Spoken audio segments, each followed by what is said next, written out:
There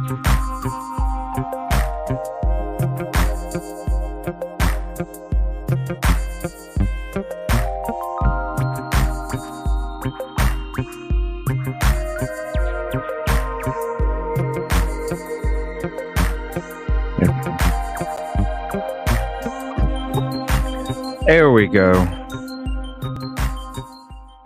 I'm all out of it still. I know you're under the weather too, Silky. Yes, I feel like holy crap. There we go. What's up, everybody? Thank you for hopping in tonight. You got a couple, and I know there's a lot of people out there in the community too that aren't feeling good either. So it's been like this for a few months where something just keeps flying around. I don't know.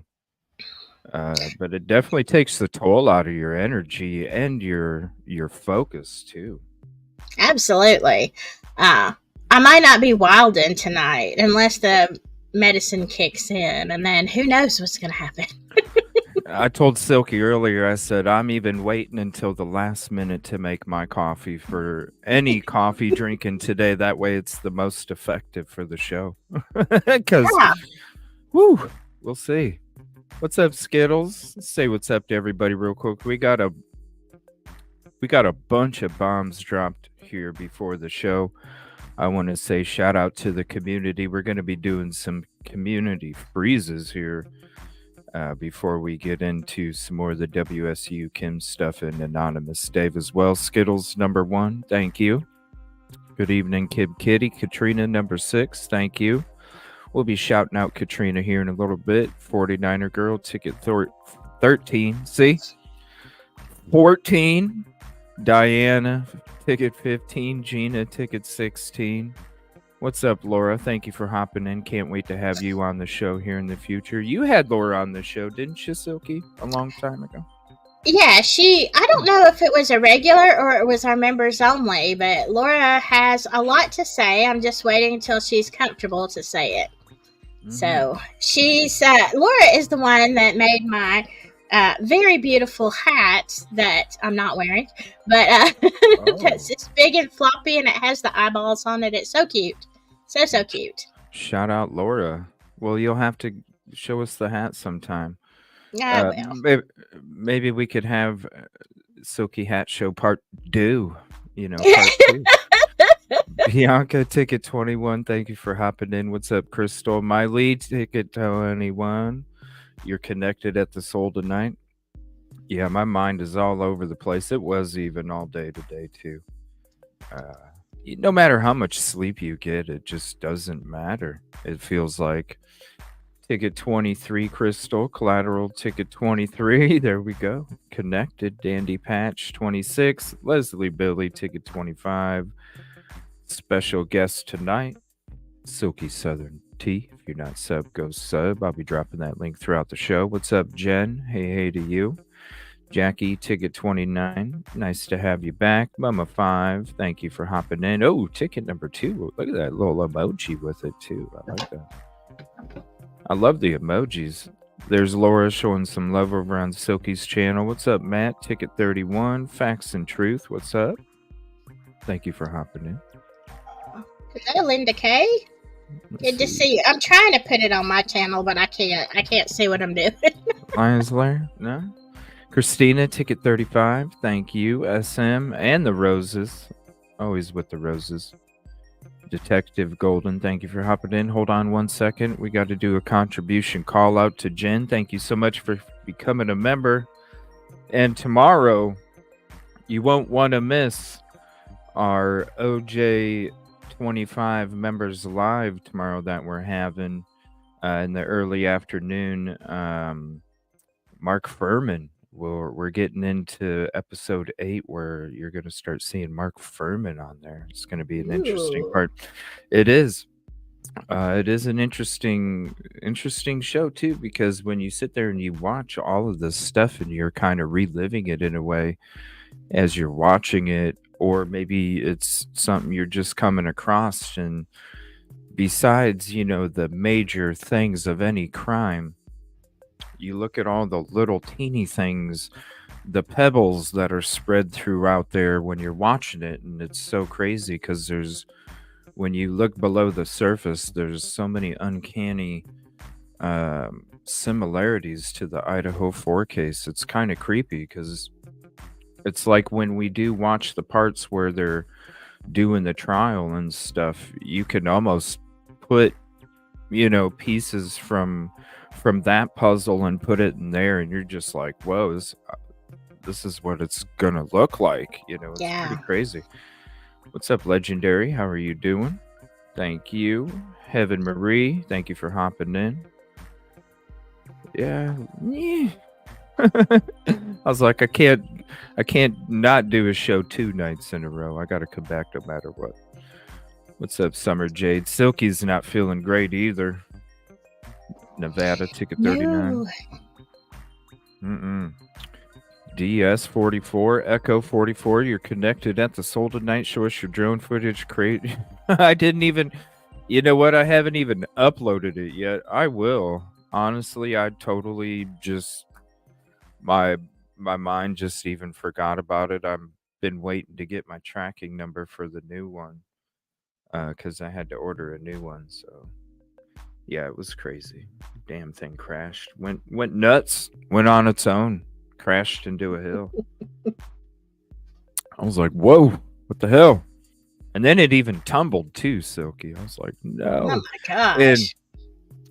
I bought these because they're open blades. So I bought these attachments too. I bought like landing gear and like a helicopter and attachments that cover the the propellers or whatever, from the one time I was like, yeah, I'm in a hurry. I just want to see if it hovers, like it's supposed to, because I was having issues, and I contacted customer service, and I was like, yeah, let me just let it hover for a few. I just got it out real quick. Didn't put none of the shit on. Nothing. Go figure. That's the time when the thing just decides to have a mind of its own and take off on me and crash. I was like, okay, all right, there we go. Of course. Yeah. The only better time for that to happen, CJ, is when you're doing a live. Oh, That's the best time. That's when I like to make all my fumbaloos is on the yeah, live. yeah. Oh, trust me. Trust me. It's I was talking to somebody a couple days ago. They were asking me about Stephen Smith's case, and they were like, "Yeah, if you ever want to do a live on location," I was like, "Yeah, I tried that before with my phone, and it didn't work out too good. It was your show. I was supposed to do Yeah. live on location, and it was the first time I was there, and I had some cheap ass fucking phone, and yeah, couldn't even get a bar. I was a sitting duck out there. It was crazy. It was Yeah. crazy, but not anymore because we got T-Mobile, and Yay. I'm telling you right now, all the people that complain about not having service in Moscow and Pullman, you know what? I never had an issue with T-Mobile, so I'm betting I'm not going to have an issue anywhere else I go. So we'll see. Might be Wow. able to. Might be able to. What's up, criminal med? How you doing tonight? Ticket 48 Nina, thank you. Appreciate you. Hope Floats, ticket 50. Susan, ticket 49. Thank you for hopping in. Amy, thank you for all the nice comments on the videos. And she actually just started catching up on some of those OJ 25 member live. Cool. Yeah. Yeah, we'll be doing episode 8 tomorrow. I still haven't figured out how I'm going to do the premiere stuff yet. Lucy Lou Who, thank you for hopping in. Appreciate you. I love that name, Lucy Lou Who. I love that little Tammy B, kitty. ticket 48, yeah. Summer Jade.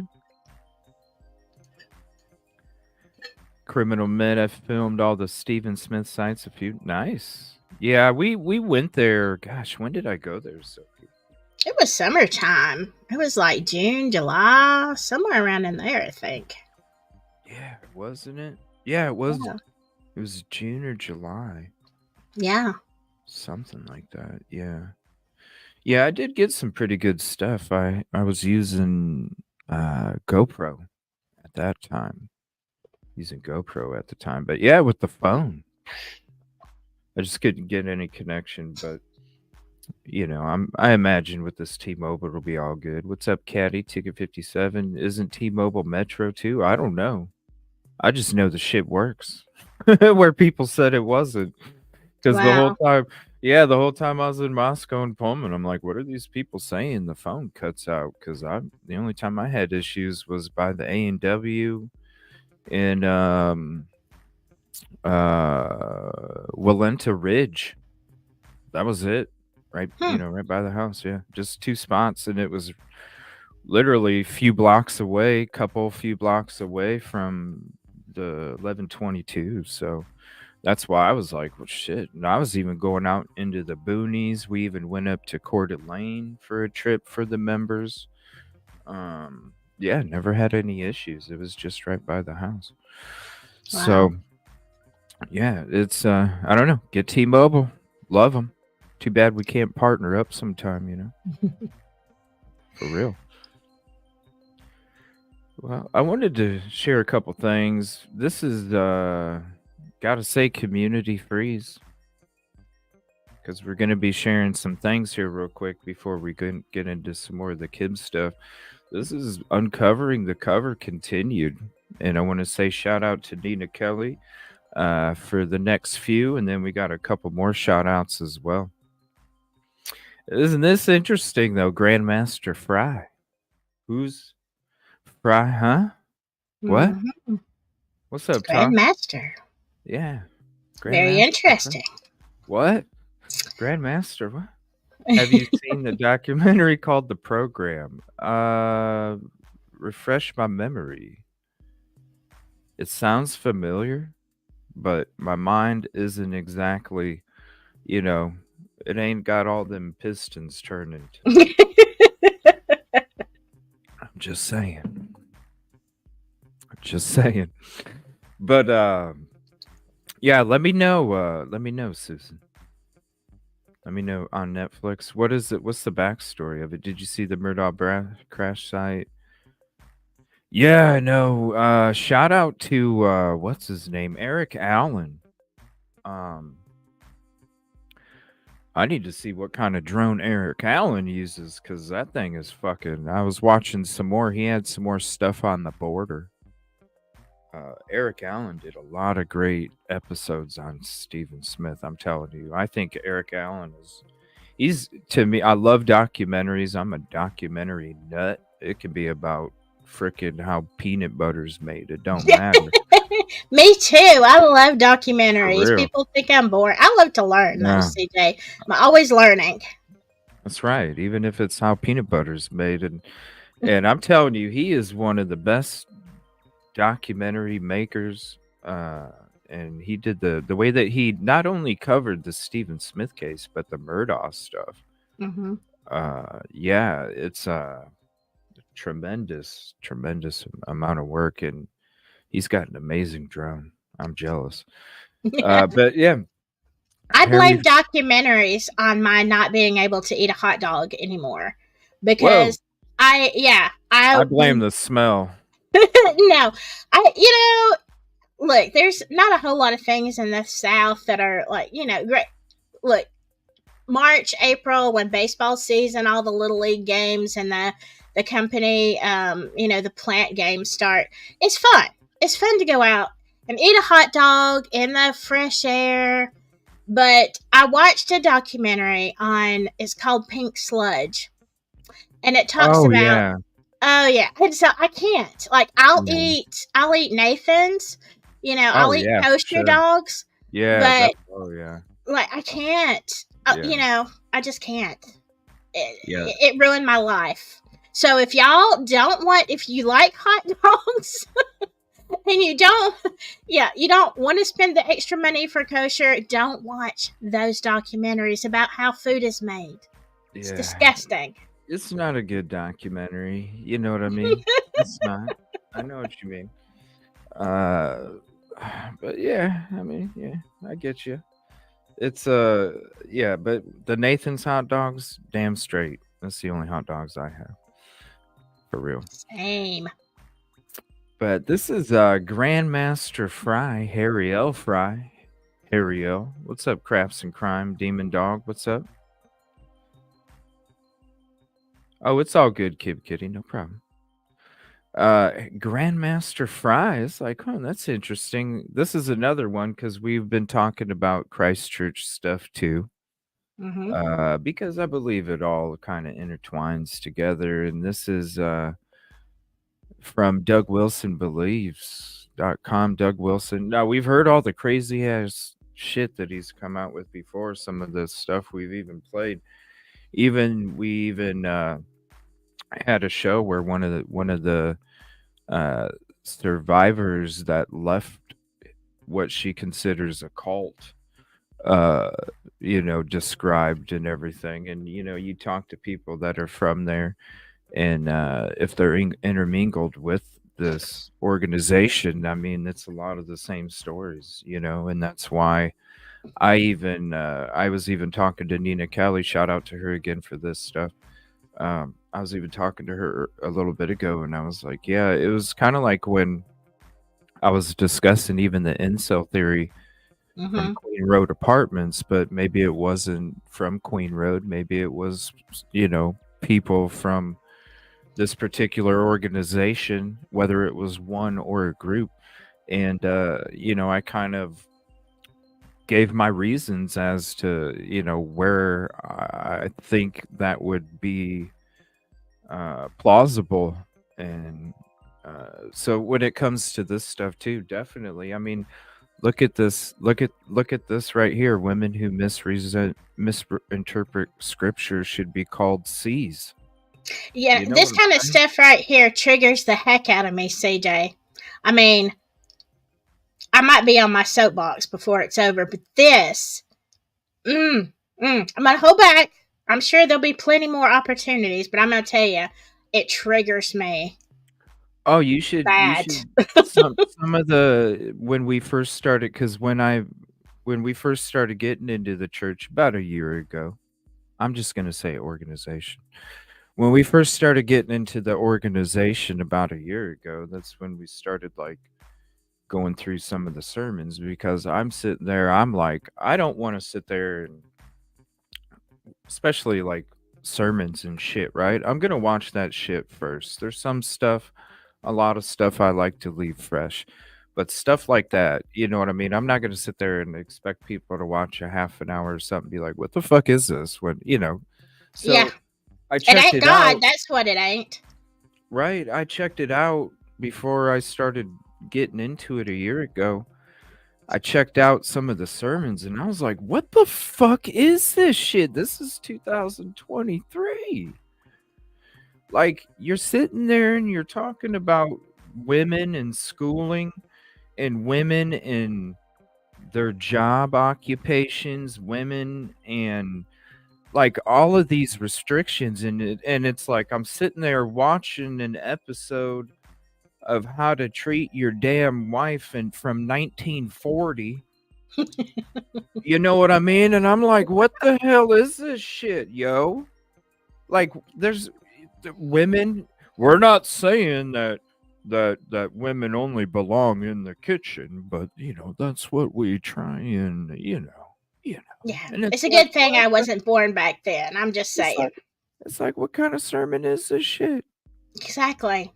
So when it comes to this, I'm not fucking surprised. I'm not whatsoever. Like, Even that does surprise me, and I am in a very misogynistic area. The South is traditionally kind of that way. We're getting more out of it now, but even this is even worse. hmm and Nina Kelly, you're damn straight. That's why last year there's a there's I'll just say I was getting into the background of the organization and the background of 1122 about a year ago, and that's when I was warned politely, right? I trust me, I was getting into that shit. So be careful, Nina.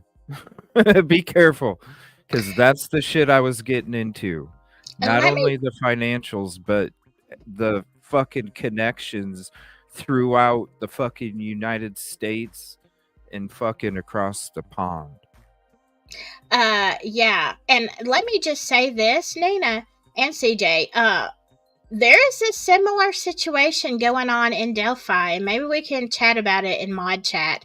What do you mean? Because, okay, you know, Delphi has like less than 3,000 people, and the amount of money that goes through a certain church, dear Jesus, Yeah, it's no per lie. year, per Mhm. year.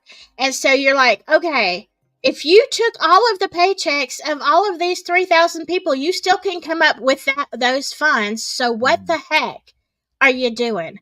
How are you making money? I'll Mm. bet I know. I'm going to leave it at that. All I'm gonna watch, just go to the video that we did. I'm trying to think of when it was. It had to be a couple weeks ago, where we had. Uh, it's got to be like a couple weeks ago, where there was a survivor that escaped, and when you hear that, because I talk about a lot of other stuff in that episode when it comes to talking to others too. So definitely check out that episode, and you'll see exactly what we're saying here. When it comes to this, this is something else that was interesting. Shout out to Nina Kelly again. Mark Rosendahl, guess whose dad that is a chaplain at the Christ Church.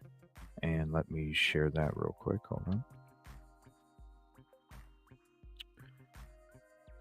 This, trying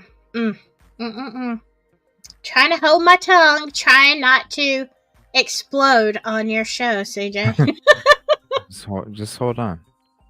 So, Mark Rosendahl is chaplain at Christ Church in Moscow. A chaplain. Now, you can see this. That's the family, the son, Nathaniel. Okay. Nathaniel, right? Who's Nathaniel? Nathaniel is Moscow PD, right? Mm-hmm. Mark Rosendahl's Facebook. There's Nathaniel right there. Now, uh, when it comes to this church, right? We played this video a long time ago, and I want to say thank you to Nina Kelly for this. So shout out to Nina Kelly. We're going to be getting to some other shout outs here in a few before we get on to tonight's show. Now, this is an episode that we played a long time ago when we started to get into it. Okay. And this discusses how the pastor there wants to make Moscow a Christian town. Now, they only have 10% of the population, okay, which roughly is about 2,000 people, okay? Now, when there's other stories that we've talked about on the show with others that have been part of churches that were 1,500 to 2,000 people, you saw how they were treated when they spoke out, not only social media wise, but also in present. Because the thing is, and this is what everybody has to understand what's different about this church or organization over here in Moscow, okay? When it comes to this organization, if anybody's familiar with the Amish, right? Mm-hmm. The Amish don't mingle. Well, they're not supposed to. They Right. they're not supposed to mingle with the outside public unless it's for business or whatever their religion states they can, right? And it's almost the same way, but this is way stricter. This is part of an organization that, so think how small Moscow and Pullman's bubble is. Think of how small Moscow's bubble is, just being only 20 to 30,000. Okay. Very small bubble. Because when you look above, okay, when you look above, let me go ahead and show you. When you look above, okay, look, these are the two largest towns, and it's a bunch of frickin' blinking light, one stoplight towns for miles. I mean, for miles, okay? So you're talking, this is a bubble already. And when you're talking about that small bubble, that's only 20 to 30,000, and the organization is its own bubble within that bubble. They don't want you to do anything or have anything to do with outside of that bubble. That's why they have their own congregation, they have their own schools, they have their own everything, so that way they can keep that bubble the way that it is, because the last thing they want anybody to do, just like anybody else in Idaho, northern Idaho, the last thing they want anybody to do is for somebody else to come in with some radical ideas that's going to shake how they've done things for generations. Mm-hmm. The same thing goes with this organization. Same thing. So not only that small bubble of Moscow that you can compare to any 20 to 30,000 populated town in the United States. Right. That's within, that's a good distance away from another city. Then that church is its own bubble. So this is like literally, what's the word? Like closed off, but sorry, my brain's not working. Closed off from everybody. I'm trying to think of the word. What's up, Rosie? How you doing tonight? Secluded. Hey, Secluded. Yes, secluded. Sorry, hey, I'm not Rosie. feeling How good. are you? I'm good. So they're secluded, and they can right, crime solver. They can control anything within the bubble. So when you listen to this and you see everything that we've been talking about when it comes to not only these episodes where we've discussed it, you mix it in with the incel theory, you mix it in with uncovering the cover, because you have to. This is all linked together. What's up, Floral Ticket 71? It's all linked together. Just like we thought, what's up, Sky? What's up, you? Just like we thought for the last year and a half that MPD was the only organization there that was the no report rank up, but then we start digging into stuff and it's like, no, it's not just MPD, it's the fire department, it's 911, it's the EMS, it's the fraternities, it's everything.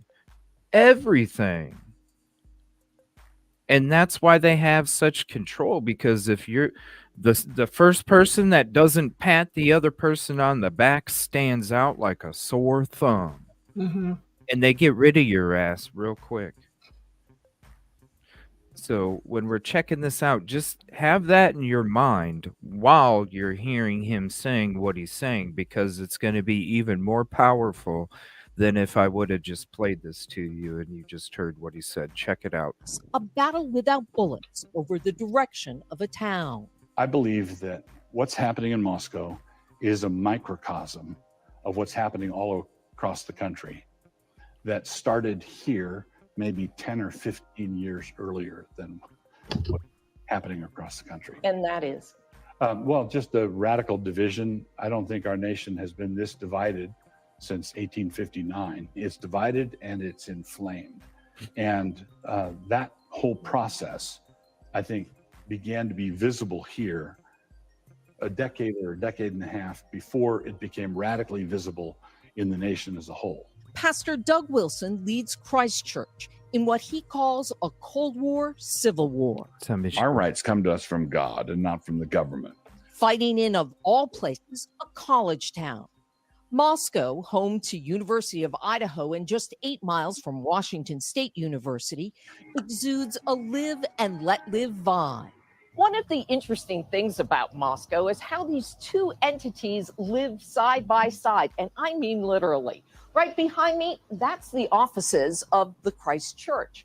And right next door is the headquarters for the local Democratic Party. What's up, From Jason? this former art house movie theater, Wilson leads his campaign to make Moscow a a Christian town. And by the way, I do have to give you an update. I have the video and we'll show it in another episode.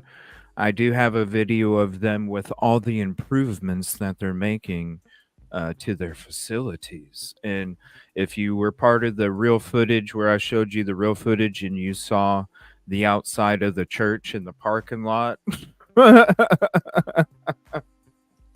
it don't even look. I don't know. I don't understand it. I don't understand. You couldn't even tell. And the parking lot was in an alley. That's how Google Maps. Yes, that's how Google Maps took you to Christchurch when I was in Moscow. And I put in Christchurch. What's up, American Princess? I put in Christchurch. It took me down an alley because I was like, as I'm driving and I'm turning down that road, I'm going, what the hell is this? And then all of a sudden I start turning. I'm going down a fucking alley. They only want you to come in the back door, CJ. You're not welcome in the front door. I don't know. It was crazy. It was like, this is where Google Maps takes you to the alley. I'm for real. I'll look for it and show you guys. I don't want to drag up the show too much. We got a lot to get into tonight and more community freezes for you too. Thank you to the community. I appreciate you guys. Idaho is a very red state. Moscow's What's up, Gol? historically a very blue dot in this red state. And so consequently, the fact that we've done this has been disruptive in the minds of some, but the feasibility of yeah, they sued the police over that. Evangelizing in Moscow And won. had to do with the importance of the university and Yeah. the size of the town. So, in your version of a Christian town, Yeah, we watched the whole demonstration that they were doing, and when they got arrested and all sorts of stuff, that is what they used to sue the police department. It was a total stage. It's for power. Yeah.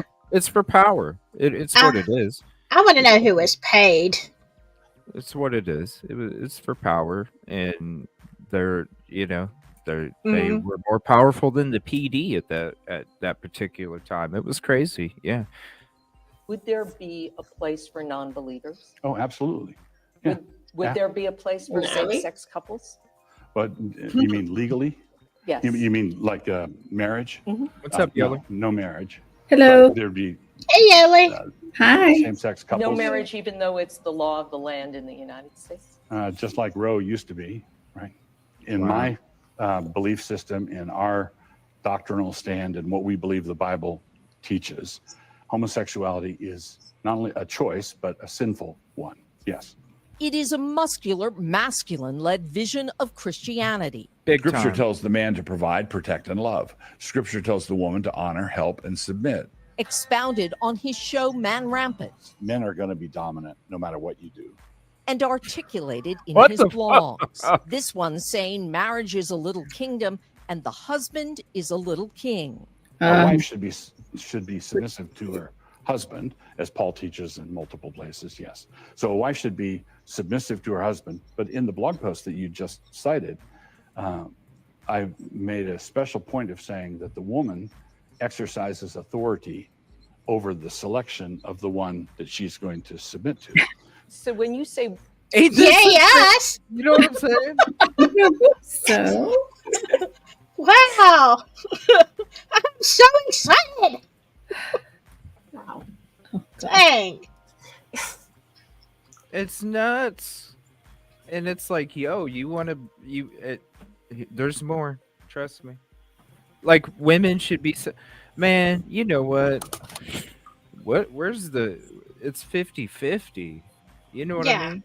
You can't, you don't have that 50-50. That shit ain't spinning no more. It's flying off somewhere else, off the shelf. Yeah. There's no continual spin. I mean, it makes no wives sense. should be submissive to their husband. Does this mean why shouldn't they be? Well, God created. We want to fit with the design. Former Mayor Nancy Cheney says the Design. community has endured decades of Wilson's often incendiary ideas. when some kind of Right, outrageous Jason? statements were made early on about Southern slavery as it was, as a mutually affectionate relationship between master and slave, or saying that members of our LGBTQ community, trans people, should be exiled or possibly stoned. That catches our attention. Wilson says he was misunderstood, rebutting the many controversies on his website. All you have to do is go watch some of the sermons, not only his, but the other ones, and you're just like, wow, this is nuts. Oh wow. I Yeah. deny the dude is, and trust me, he wants to take over Moscow. Writing he does not believe in the death penalty for homosexual acts, or that slavery was a positive good. That's a good But the one, Nina. visible and 150, 150. invisible lines being drawn here and elsewhere across the Yeah. country are setting off alarm bells for many faith leaders. Do you consider Christ Church a church? I don't. Really? I really don't. What is it then? I see it as a dominionist cult. Reverend Dr. Elizabeth Stevens leads the Unitarian Universalist Church of the Palouse. In the public square, I don't see them representing Christianity. I don't see them representing the values that I find in the Bible. I see them representing patriarchy. I see them fighting the culture war. Stevens' position in that war is visible for all to see: a stained glass rainbow chalice. Wilson fights with the printed word. A prolific author, he's written dozens of books. Writes a all lot of books. distributed by his Look at that. own Canon Press. It publishes more than 1,000 different titles, Money. half of which are books and materials serving hundreds of thousands of homeschool and Christian students nationwide. Wilson laughs off the cult accusation, but the former Navy man embraces culture warrior. You can't have a naval warfare without ships, and you can't have tank warfare without tanks. And as I tell Christians all around the country, you can't have culture war unless you have a culture. Our tagline is all of Christ for all of life. So we want to be 7-day a week, 24-hour Christians in everything we do. And a distinctively Christian culture is forming here, and not reclusive and not cultic, but it's distinct. Here in Moscow, Wilson and Christ Church have built a multi-million-dollar enterprise that includes a K-12 school, a publishing house, See? a college, and a streaming show. See? Pursuits that some worry will change the very character of this town. You don't need to go anywhere, children. You just stay right here. Yeah. You just stay right here. You don't need to go to school over there. You don't need to go to college over there. You don't need to do your own streaming stuff. You know, you want to be hip. You don't have to go be hip. You can do it all right here over the watchful eye. Because if you step out of line, your ass gets reprimanded like a motherfucker. Mm-hmm. Yeah. When you see this kind of emotion and this kind of passion behind the messages, shit, that's no limit. I don't doubt anybody's story that, you know, there's multiple stories where we've heard of people that have attended this organization and the kind of tactics and stuff that they do, and it makes you think of like Scientology shit. Right? Right. Yes. For Like real. Scientology is Yeah, just, I was also thinking that. Yeah, like they get your, like if you're an adult or something, they get all your dirty secrets, so they'll blackmail your ass if you try and leave. that's insane. And then where do you think it's just like Scientology. That organization is freaking making money like crazy too from all the donations and contributions and stuff. And is the same thing's got to be, I mean, it's just crazy. It's like when I go to Moscow, this is what started it off. You know, I go to Moscow and I'm sitting there driving around in the neighborhoods, and we already know how much money the church has. We already know, a lot of the backgrounds of the properties and the values. We already went into that stuff a while before my trip. And when I went to my trip and I'm sitting there and I'm driving through the whole neighborhood for a week, and I'm going through some neighborhoods and I'm sitting there going, how in the hell is this a roof that should have been replaced 10, 15 years ago? Because any homeowner, the first thing you take care of is your damn roof. And you can't take care of your damn roof if, number one, you can't get a loan, or number two, you don't have the financial means to do it, which typically means that the city economy is not doing good or the whole economy is not doing good. But you're talking about at a time when the economy was doing pretty decent. And you know how much money's flowing around there from the property values and the college and the students, and they're bringing in all this money, and I'm sitting there going, how are these people that live here not getting the tax breaks from the city? How are they not getting if you live in Moscow and you want Moscow to flourish and there's a lot of money going around, you would make loans easier to people that live in the community instead of people that are trying to come get a loan from outside. You make it easier for your community to flourish if you have an influx of flourish already happening. And so when I see roofs like that, I'm going, the community is not flourishing like the other parts of the community are, and I don't understand that, because that homeowner isn't going to wait 15 years to replace that roof. They're going to replace it, and they can replace it if it's easier to get a loan, or the community's flourishing and they have less tax breaks, or have more tax breaks and less levies and all these other things that then give them more money in their bank account in order to do something like that. And you sit there and you see all the donations that the university's getting. I mean, hell, I can't imagine how much of that Moscow money is going to the church if they only have 10% of Moscow's population, but yet they that's where he resides, and he has this humongous organization that, where, like, the money, how are you getting the money? It's like a scam. And the whole community is getting scammed, whether it's the university, whether it's, hey, we need a new police department building, can you taxpayers fund us? I'd hate to get into the taxes and all of the levies and stuff that they have to pay for when it comes to the schools in the city itself. I would hate to get into that kind of financial records, because I'm afraid you would see how much more the community gets screwed from all the people that make all the money. Wow. Sorry for that rant. No. You go, CJ. Get fired up. Yeah.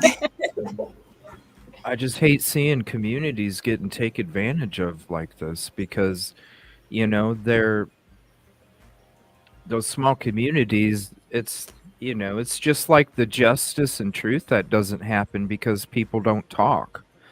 It's the same kind of thing, because they're afraid to go against what they've been shown, if they ever do, or if somebody they know does, or if somebody that they were related to does, and what happens to them. And so it always makes them stay quiet, and it's a bunch of bullshit. It's almost the same thing like this church is preaching. Well, we're not saying that the woman doesn't get to choose who she gets to submit to. Yeah. How far is Gee, the church? thanks. How far is the church from 1122? There's different. Oh, it's downtown. The main spot is downtown, right by where the grub truck is at. So, I mean, literally like 4 or 5 minute drive. It's not very far, Cool. but it's in your downtown. But there's other locations too. They rotate from 3 or 4 different locations, and they have an office. They don't necessarily have, like, what do you call it? Where the altar and all that. Well, I saw the building when you showed it to us. Yeah. It's just an office building, and then they kind of go to different spots. Hmm. I don't know. They came out number 2. Um, Yeah, I don't know how that number happened. 2 safest college, right? Okay. And WSU's suspending all the frat stuff like all these other colleges are now because I think of the rituals. And Yeah, when I've when heard you about those rituals. well, you know what's crazy is shout out Kelly Miller. She brought it up. She was like, I wonder if these. You guys know what Bohemian Grove is? Yes. No. Yeah. Evil, evil. She was like, I wonder if they have rituals like, uh, those one kind of rituals or whatever. And I instantly thought Bohemian Grove. And I wouldn't be surprised because Me Bohemian either. Grove's full of politics too, just like the Mm-hmm. Frats are. And when I want to say shout out to Kelly Miller because I'm going to share something else with you here. Sigma Chi initiation ritual. Shout out Kelly Miller. Yeah, Bohemian Grove's crazy. When you think about it, this God, is I can't read. here. Hopefully, this is better. Let me get rid of. We'll throw that down there. This is a Magnifying glass. yeah. It's kind of. I'm gonna share the link in chat. If you want me to drop it in the private chat, I can too. If you guys want the link for it, this is the ritual. So here's the link. It's all good, detective. This is the ritual. Ain't this some crazy shit? I'm not gonna read it out loud, but it tells you who says what. Did you drop it in the chat? I'll put it in private chat. I put it in normal chat here. Okay. I'll put it in private chat too. Oh, if you put, and that's okay. If you put it in private, in normal chat, that would be fine. But this is okay too. Yeah, this is who says what. Each segment of the ceremony. It's like a script to a movie. Oh my God. The obligation, presentation, explanation, entering the lecture, the exemplification, the enrollment, the charge, the friendship circle, closing.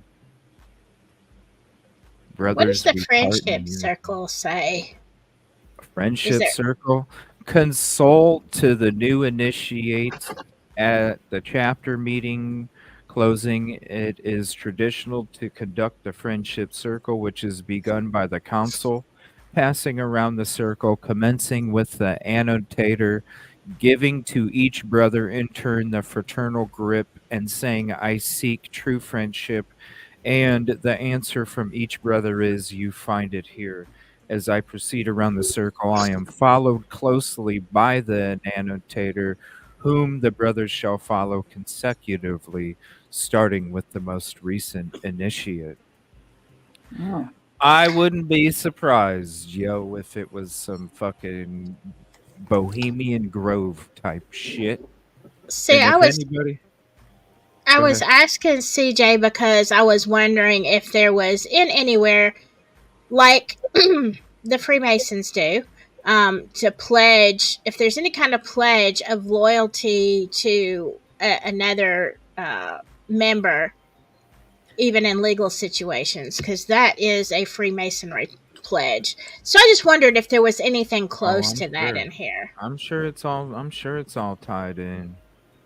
I'm sure it's all tied in. It's very political.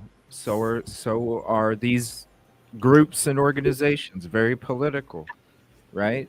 Yeah. I wouldn't be surprised.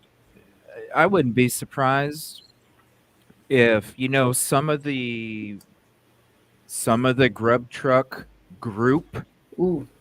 anybody that has been around for that long when I discussed it, I wouldn't be surprised if some of that and some of those higher ups that are the Sigma Chi buddies over there aren't at those ceremonies overseeing all of it either. Wouldn't So that be some shit?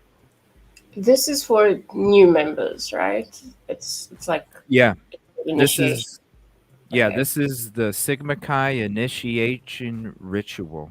and it's got the opening, light of the seven lights, the prayer, entrance of the magister and candidates, the vouching, the enlightenment, the lighting of the seven candles, Oof, that sounds crazy. the three great aims, the appearance of Constantine. I mean, when you go through our episodes that we did on it, those are members live only. We kind of went into. I mean, I definitely suggest any of you guys, if you are a member, just type in Sigma Chi in the show, and I'll try and find it throughout the shows at some point tonight, and I can drop it in chat. We really got into the hierarchy and the positions and even the reenactment of how it became a fraternity and all sorts of stuff. I mean, you guys definitely want to go check it out because it'll go even deeper in this stuff that we're talking about right here. We just can't go too deep just because of time. But I wanted to share that. Shout out Kay Miller for that. Now, here's something else I want to say. Shout out to Katrina. This was a video that she had posted a little bit ago in the Discord Idaho 4 info drop. And this was, if you guys look at the date, this was 9 days before the unaliving at 11:22. Okay, so keep that in mind as we watch this video, and it'll probably have a commercial or something. Yep. So just give it about 12 seconds. It has nothing to do with YouTube Premium. Yeah. We love those commercials. I don't. That's why I pay to not have them. All right, we can skip the ad now. Check this out. WSU police sergeant who reportedly engaged in sexual activity while on duty resigned earlier this week. Police Sergeant Matt Kurt was facing disciplinary proceedings after allegedly engaging in inappropriate activity while on duty in Pullman and on the Pullman campus. He was placed on home assignment in March when those allegations were first brought to the university's attention. His resignation now comes 3 months after WSU Police Chief Bill Gardner, Assistant Chief Steve Hansen, and Captain Mike Larson all announced their retirements after being served notice in July pending disciplinary action as well. Look at all. I mean, this was 9 days before the crime took place. Twin brothers. What have I been saying? Twin brothers. Wow. Twin brothers. Yeah. That's that place. It's like the portal to hell or something. It's like a portal. I think it's like a vortex. It just everybody evil just kind of. Look at that. And if you pop out the other side, you end up in Delphi, Yelly. There you go. Oh my God. Yeah, we'll have to have a show on that coming up here in a couple weeks for sure. Michi Girl says a student at WSU was just charged with R. Oh. This is when Don Daniels took over. Yeah, it's so shout out Katrina. Thank you for that. Crazy stuff. So I wanted to cover that stuff. I apologize about not being on yesterday or last night. I wouldn't even been able to control any tabs. My mind was just not. It was just not there. I literally sat at my desk zoning for hours just because I was like, I don't even know where to start. I look at documents and my mind just goes. So, what's up, Joanne? Thank you for hopping in. Well, my allergies are bugging me today big time. Yeah. So, Yeah. Nobody's feeling good. Sorry if I'm sniffling. Oh, me too. It's terrible. Twin brothers. So we're going to go ahead and get into the Kim part of the episode. Now, the first thing, and thank you all for hopping in, we are going to have more episodes too. This is episode 3. We'll have episode 4 for sure, and there'll probably be an episode 5 too. So look for those on upcoming Saturday nights. So we're going to be getting into episode 3.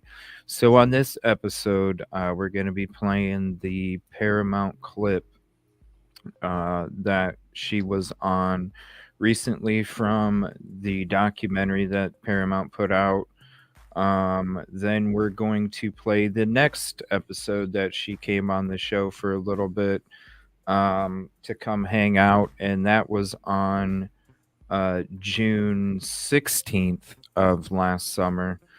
She had came on June 5th, June 12th, June 16th, and another time as well. Now, most of these we're going to be playing clips of these episodes that I refer to.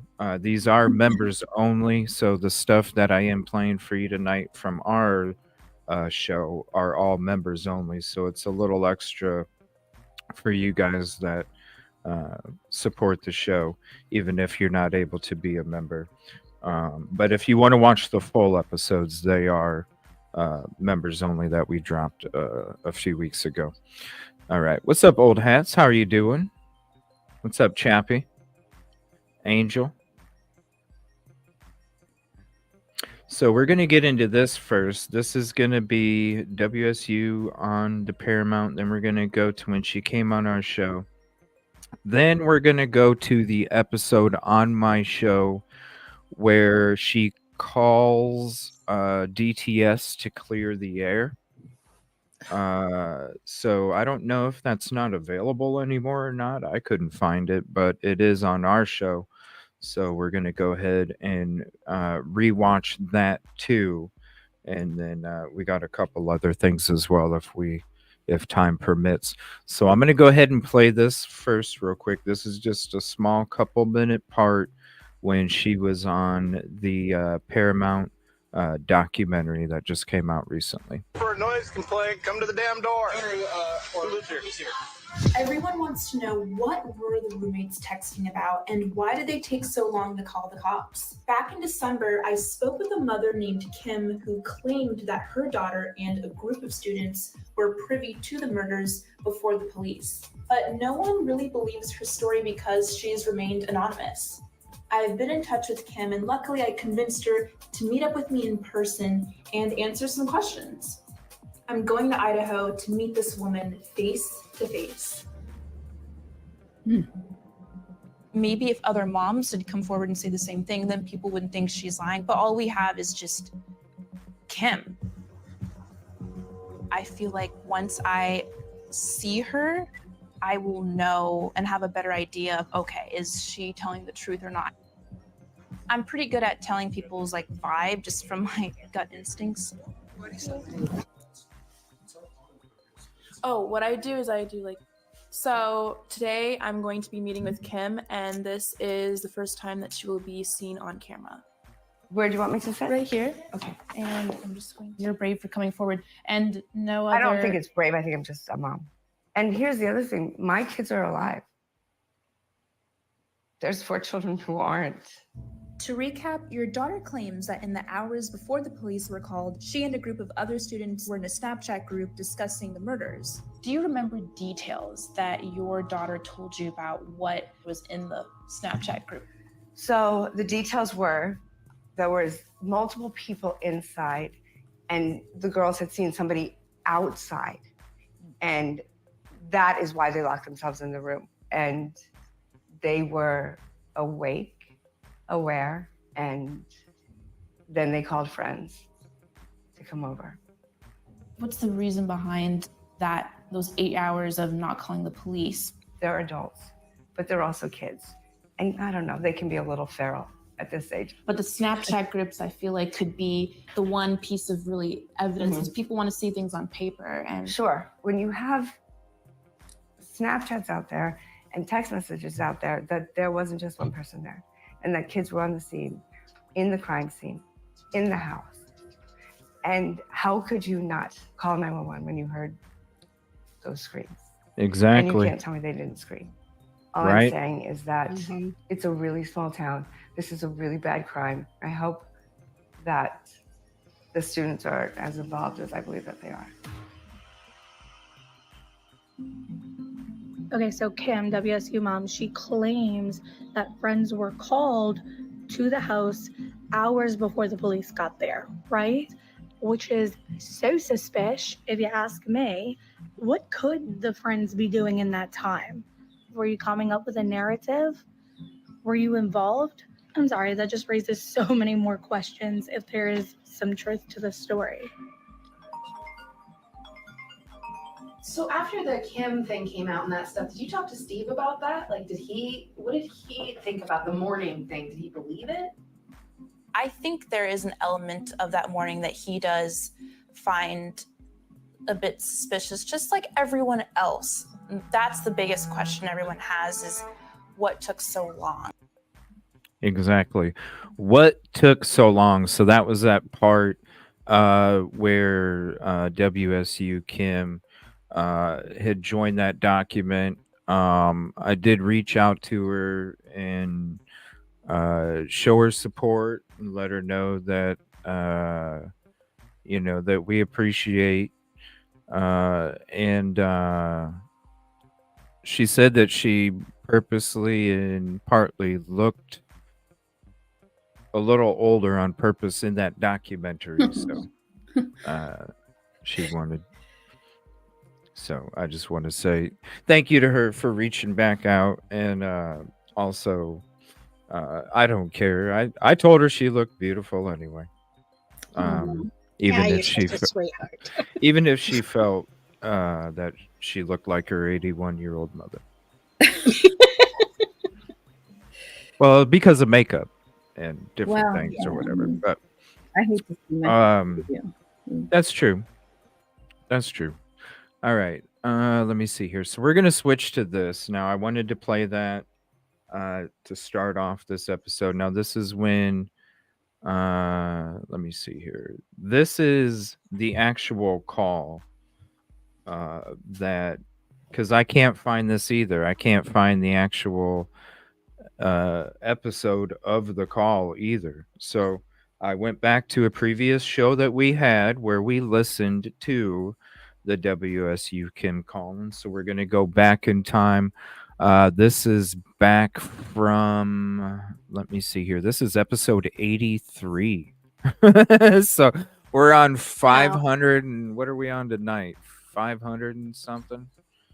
I don't even know. 510, 509, something like that. So this is episode where did it go? Episode 83, January 20th, 2023 is when this show was from. And this is when I had Justice Served Daily on panel. So you're going to hear me and Justice Served Daily. And this is after I got my new microphone, so it should be okay for the audio. But it is I'm not even at episode 100 yet, just 83. So just keep that in mind, okay? Here we go.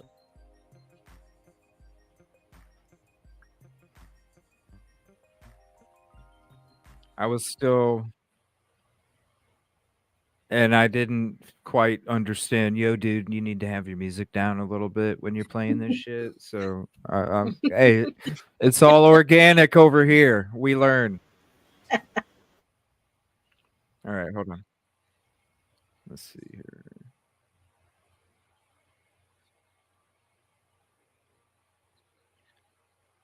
Is it not sharing it? No. Hold on 1 second. It's not sharing it on the screen. Hold on. It's showing the video. All right. Is it sharing it now? Okay, there we go. Yeah. All right, there we go. And I'll put the link to the video in the chat too. Of November 13th still remained a mystery. In this video, I interview a mother who tells shocking info about that morning. Her daughter says by 10 a.m., she already knew the details of the incident on 1122 King Road. She knew. She'd known since like 10. Dylan and Bethany were in the downstairs room. Dylan saw them out the window. They're lying. According to Kim's daughter, multiple people from Pi Beta Phi were called. These phone calls were made 2 to 3 hours before the first 911 call, and news spread like wildfire. A whole bunch of kids were given a narrative by the kids that were there. Locals are coming out claiming their kids or friends were at the home between 8 to 10 a.m. This user says that her nephew said a lot of people were at the home by 11. This is still 1 hour before the first 911 call. I even spoke with a student at U of I who also knew people got called. But when it comes to speaking with anyone who received a phone call or immediate friends of those who did, it's kind of hard to get people to talk. Why? Kim originally called Cool into the intro. Drunk Turkey show, Yep, and they did a here it good is. job of vetting her. There was Yeah. certain validation that needed Nice. to be done. The person that called us in stated that she had a daughter and a son that attended WSU, and they had friends and a roommate that were close to the situation.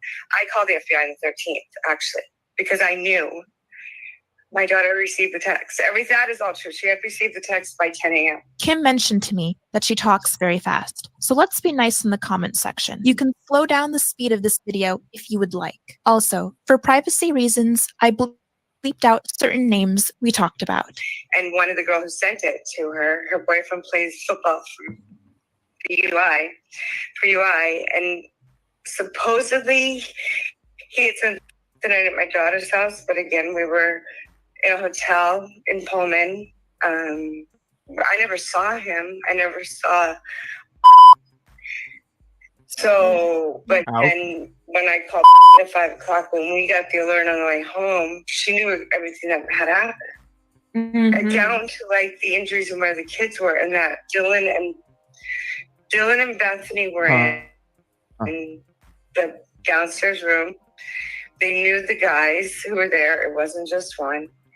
They knew who they were. There was a lot of loud noise, and There wasn't just one. they locked Hold on a themselves minute. in their rooms and went to sleep. I What? said, I bleeped out certain names we talked about. and one of the girls who sent it to her, her boyfriend plays football for UI, and supposedly he had spent the night at my daughter's house, but again, we I were think she said there in was a more than hotel one in Pullman. that committed it. I never saw him. I never It's saw. coming up. So, but then when I called at 5 o'clock, when we got the alert on the way home, she knew everything that had happened. Down to like the injuries and where the kids were, and that Dylan and Bethany were in the downstairs room. They knew the guys who were there. It wasn't just one. They knew who they were. They knew there the was guys a lot were of loud there. It noise, wasn't just one. and Whoa. they locked themselves in their rooms and went to sleep. I said, Whoa. or we're hiding, whatever. But I said, why didn't they call the police? She goes, I don't know. And like, I just really still can't get my head around that. And I know you're frightened, but they were not sure, like, what the police report said at the probable cause warnings is not what these kids were all told. Wow. It's not. And one of the girls, even on 2020, said, I think it was a girl, I'm not sure, in the black sweater, blue sweater, said, I texted Donna in the morning and I didn't hear back. Xana, not Police Donna. weren't called till noon. Wow. They were there, and they were there early on. And what I've been told by the FBI is that they're aggressively investigating everything I've told them. So I do think they do know. I do think they're going to make more arrests. But I do think that Haley's, at least her father, should know. Give him answers. He needs them. I know the condition of Kaylee's body and Maddie's. Crushes my soul for him, and I just can't even take away that pain. Like, who does that? Who does that? That all happened and the roommates were just asleep. They weren't asleep. They were awake. They heard it all. They knew who it was.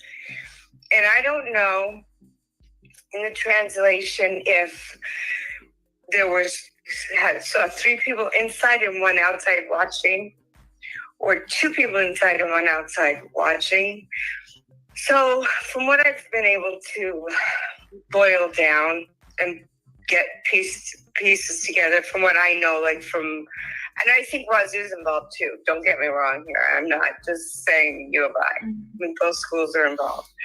And not just because he was the teacher there. How did he get vetted?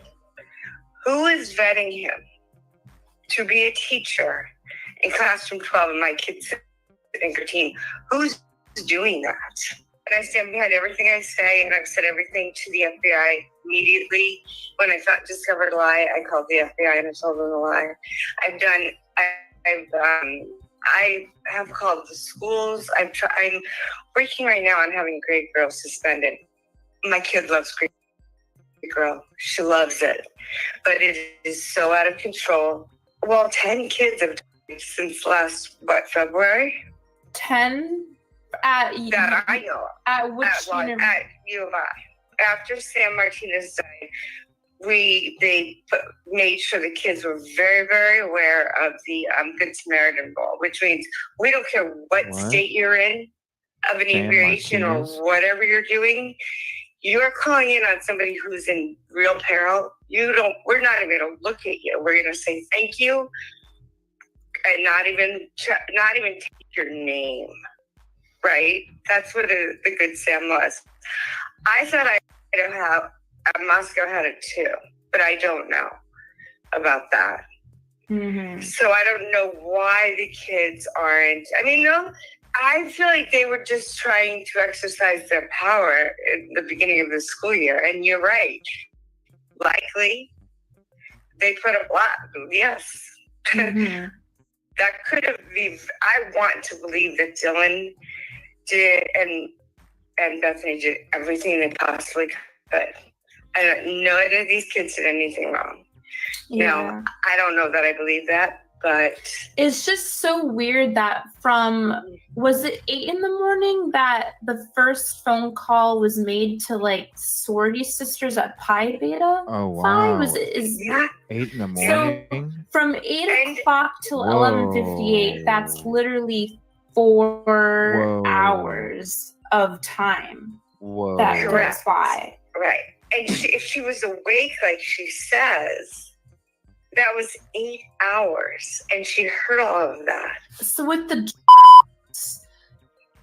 do you know for sure that is what the phone calls were about when the roommates called at 8 a.m. and I think what I heard, and I'm not sure which of the girls said it, was they were getting rid of everything in the house. They were cleaning the house, which would explain the van shoe print.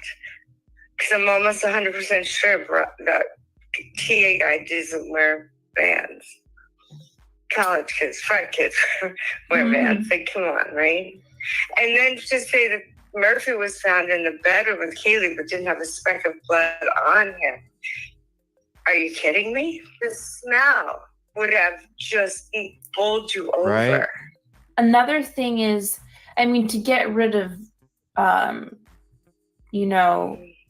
it's like it doesn't take 4 hours.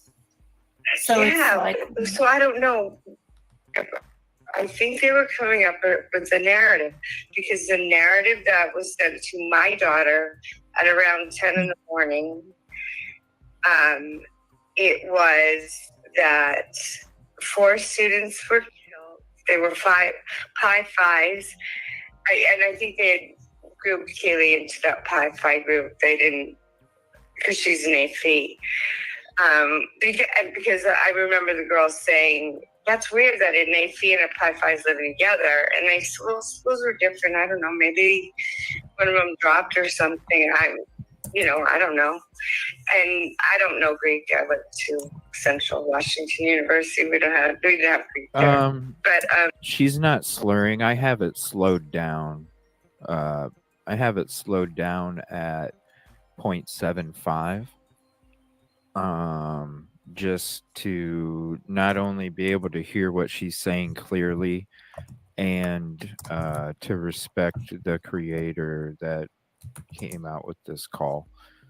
We used she's got really good information, Chronicles of Olivia. So maybe might be why she's sounding slurry. Not sure. but I think that could be possible. I think So she's. anyways, they I think said she's also very. You can tell, or I could tell anyway, in my opinion, that it seemed like she was kind of starting to tear up at different points of the talk as well. that they were Thank you for hopping in, and they Silky. said about Bethany's injuries. And then Wait, whose injuries? Bethany? not Bethany, I'm Oh. sorry, about Maddie's injuries. Yeah. And I don't know if you know their injuries or not. But Another thing they all knew that. that's interesting because from what I had heard was the kid that discovered the body. What's up, Chris Lambert? But from what you're telling me, it seems like multiple people knew about the injuries before the so-called person. So that's not true then. So he might have been called over. See, I can't imagine that Hunter Chapin would have not immediately called 911. Part is really confusing. Because I know there were guys there as well. So you know for sure there were other guys that stayed overnight? I do know that there were other guys there. I don't told me that he was a What? triplet and that his brother was there. Hunter Chapin, yeah, he was. Yeah, So he was there, and in fact, he's the one who told his parents. His parents said on the TV. So I assume that's the facts. That's true. So the police clearly weren't there yet, and everybody was told by the kids, not the police. Which, right, all these kids are there first. So the first call. So my daughter, and I know that, here's what I do know for certain. When we dropped my daughter off to her house, before we went to the hotel, it was like about 12-ish. I didn't see and I hadn't seen her all day, or your boyfriend.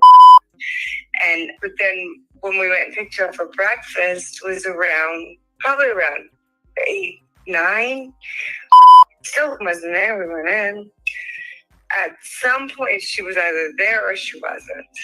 Mm-hmm. The girls, and I kept saying again, why didn't they call the police?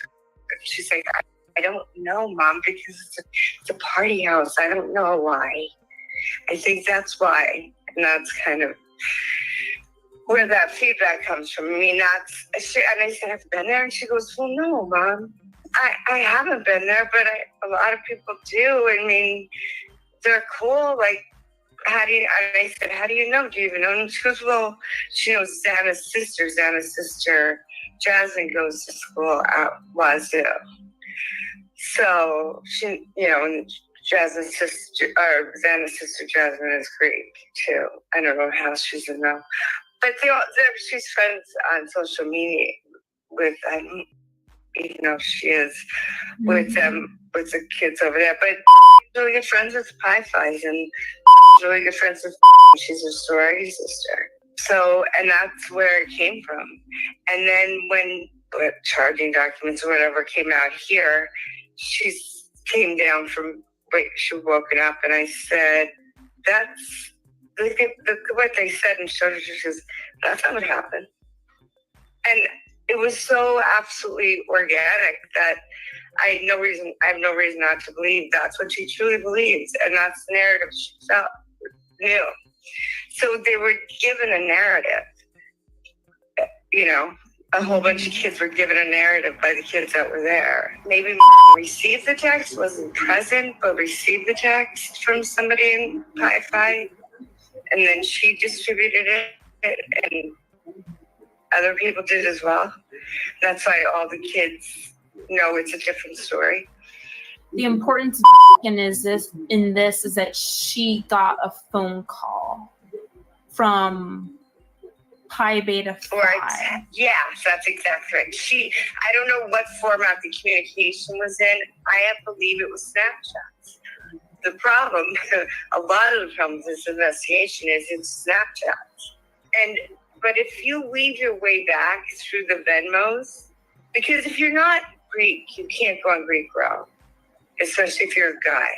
So I do think that I know they do it at High Caps at WSU.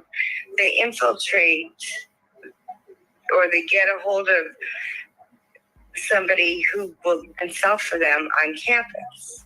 Like Brian couldn't go to the Sigma Chi house. He's not a Sigma Chi. Only girls can go after 10 o'clock, at least at WSU anyway. But you don't go to Greek Row, and unless you're an athlete, you can, because athletes aren't supposed to be. And my son's an athlete. Athletes, it's really, really frowned upon for them to be in the Greek system.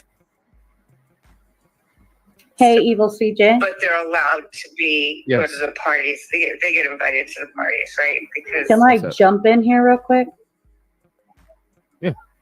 Okay. I don't know about everyone, but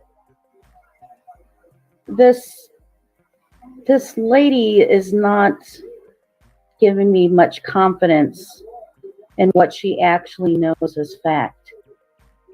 I mean, if you listen to some of the wording, like before this last thing that she just went through, she just goes, what I do know is, right? I don't know if you guys caught on to when she said that. She goes, what I do know for certain is, and then she states that. And then everything seems like secondhand and third-hand knowledge from her daughter telling her this and this person telling her this. And then everybody's getting it through social media, which I am sure through social media stuff went crazy of that was communication. And there could be people who were over and definitely found out stuff, and maybe they're hiding stuff, which if it went out in social media, the cops are going to be all over that, right? And they're going to catch it because they're going to see and be able to track everybody's social media. But I don't know if it's just me. Some of the stuff she's not stating as she knows as any type of first-hand knowledge. Like she makes the comment that caught me there where she was like, well, I know what the conditions the bodies were in. Well, no, actually she doesn't. She wasn't there. She's listening to second and third hand comments of what people are telling her, and then saying, oh, well, these people said this person stayed the night or that person. I mean, am I the only one getting that vibe? Well, she's not in front of she's not doing a deposition. This is something that, you already know when you're going into it that this is the source of this material is a 57-year-old mother that has two students that knew the students that were unalived. And Right. that's how much I'm taking from this information. I feel it's truthful. I don't know I don't know why she'd be saying all the stuff that she's saying if it wasn't stuff that her daughter had said to her. I am coming off with the impression that she's a concerned parent that is scared for her children, and she wants to tell everybody what she knows because it's not being the same thing that's being put out there to the public and to the other children that are in the community. And the reason I say that is because if you go back to the beginning of her conversation, she was talking about when the PCA first came out, and her son came up to her after he read it and said, Mom, none of this makes sense. And she said, I just attributed to it a bunch of numbers, and it was just something that I just wasn't even. But then she goes, once I started looking into it, it didn't make sense. And this was on the Drunk Turkey show part of the call as well.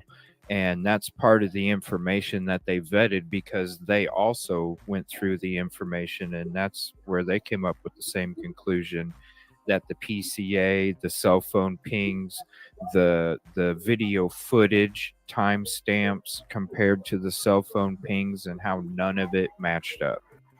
And so, yes, this is information coming from it. Obviously, can't come from her because she wasn't there. I feel that yeah, she's getting all of her information from her daughter and friends that were of her daughter. And so this is the stuff they told her, the telephone game and how that works. And Right. Exactly.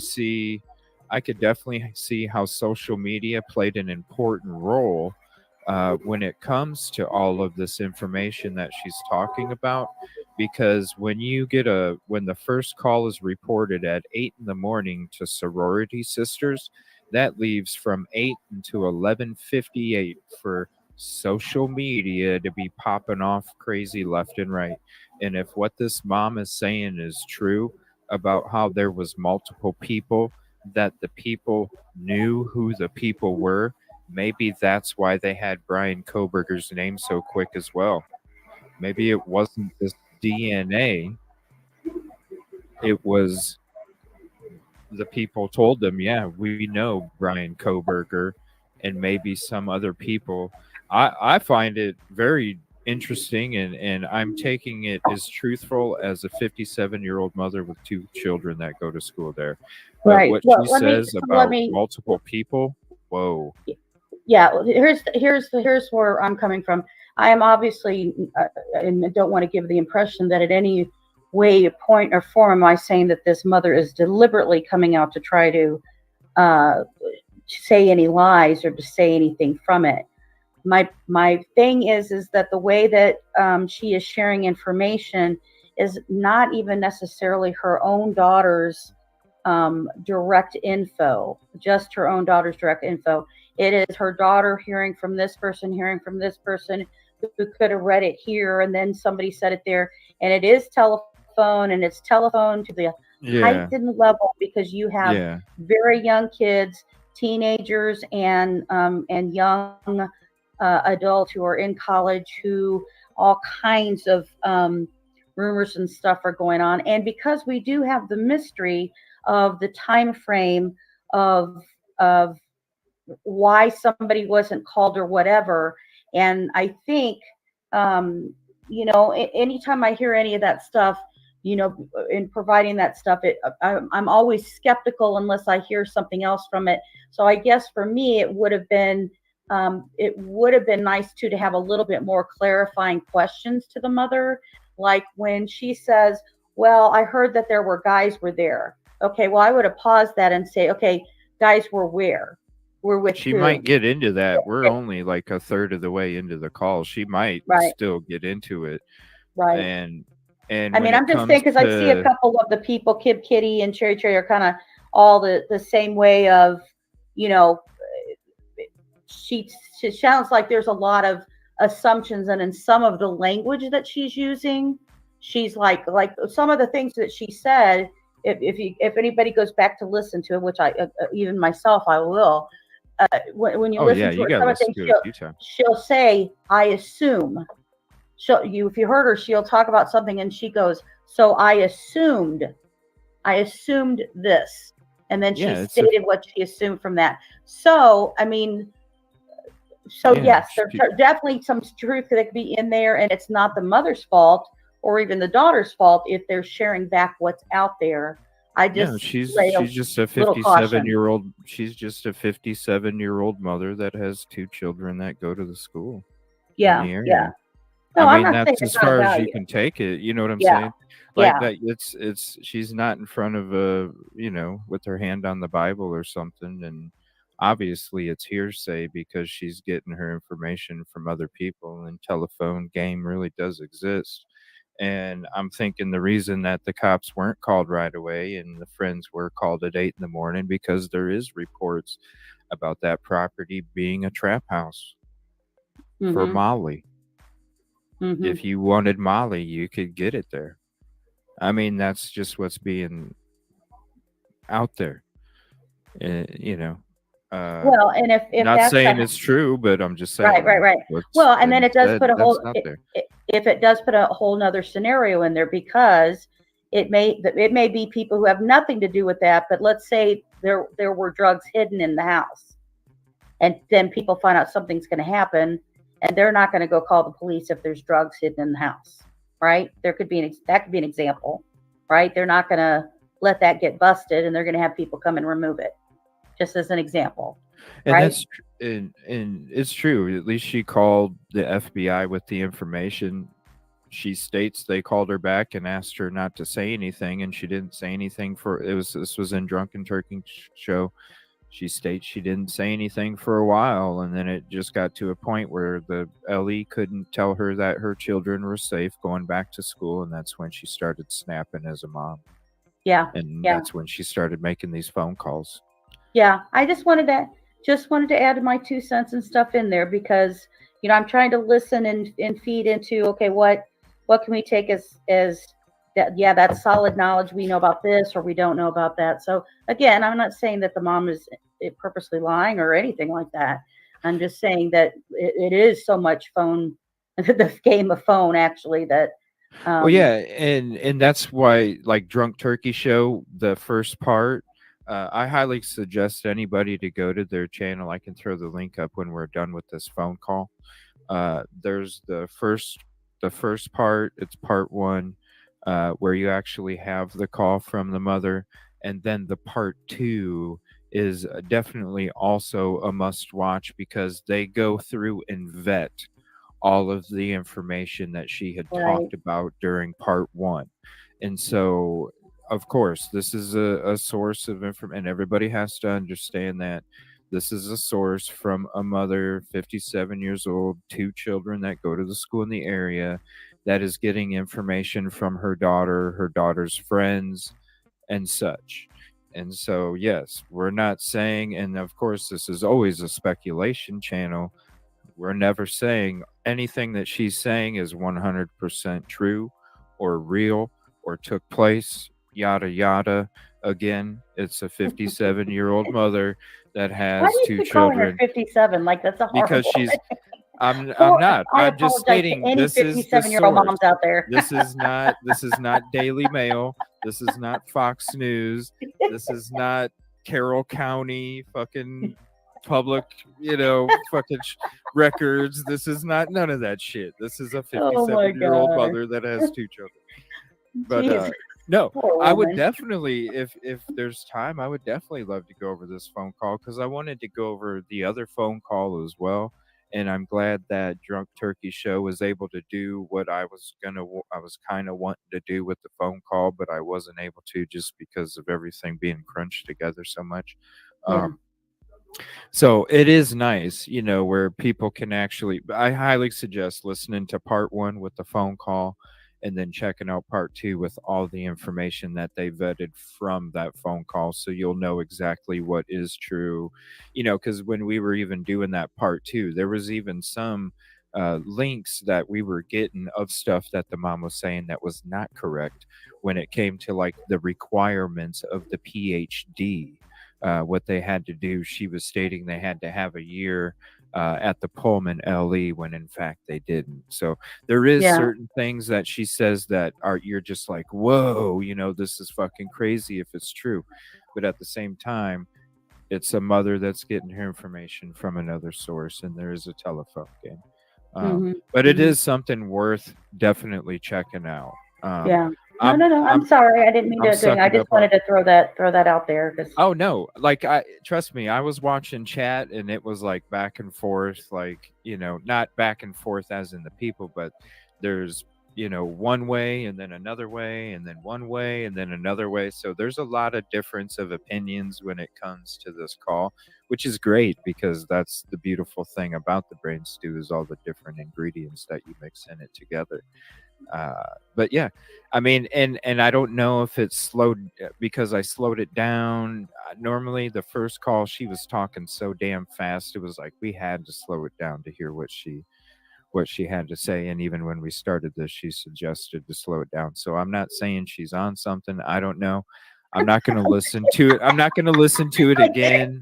I did not say that at all. I don't know. I'm not You're the going to one who listen just to called it her again. 57-year-old At woman. I normal mean, my speed, lord. I would suggest you do that on your own time if you feel, if you want to check to see if she was on something or something.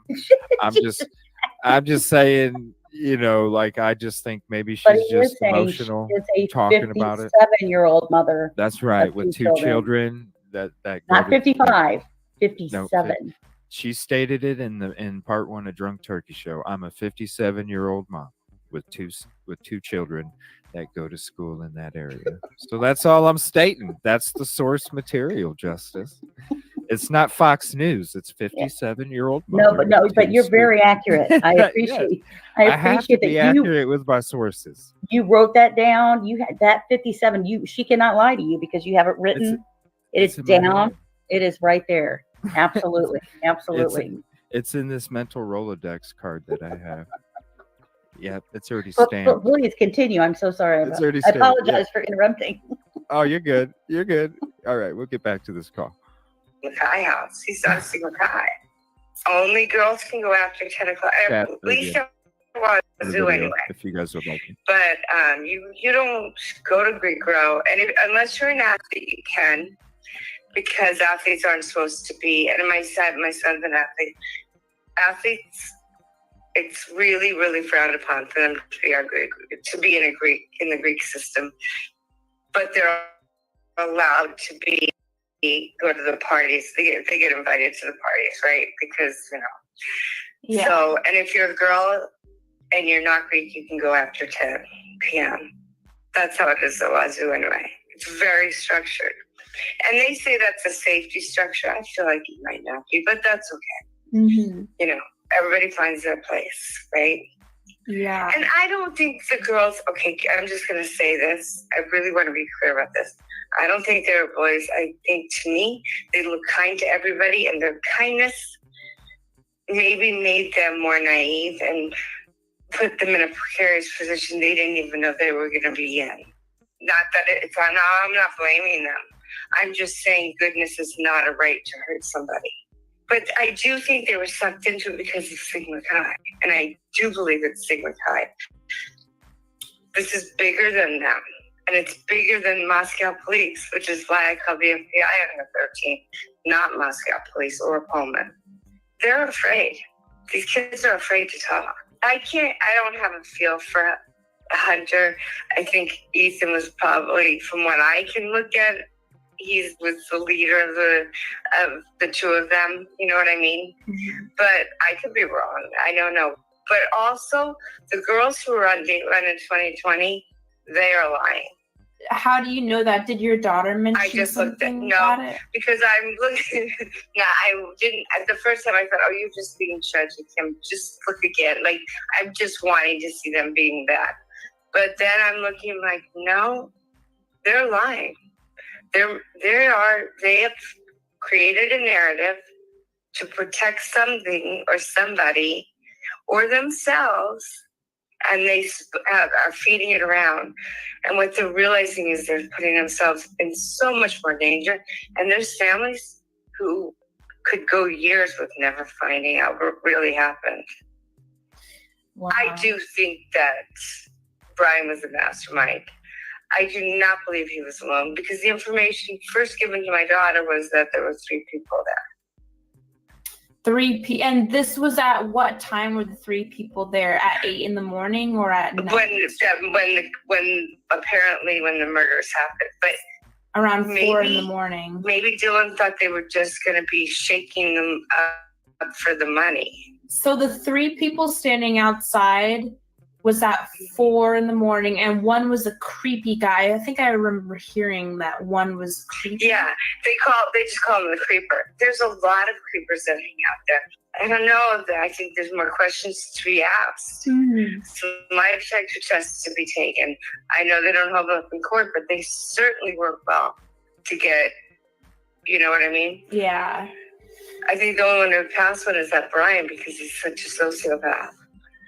And when Brian was arrested, the first thing Brian said was, "Oh, was anyone else arrested?"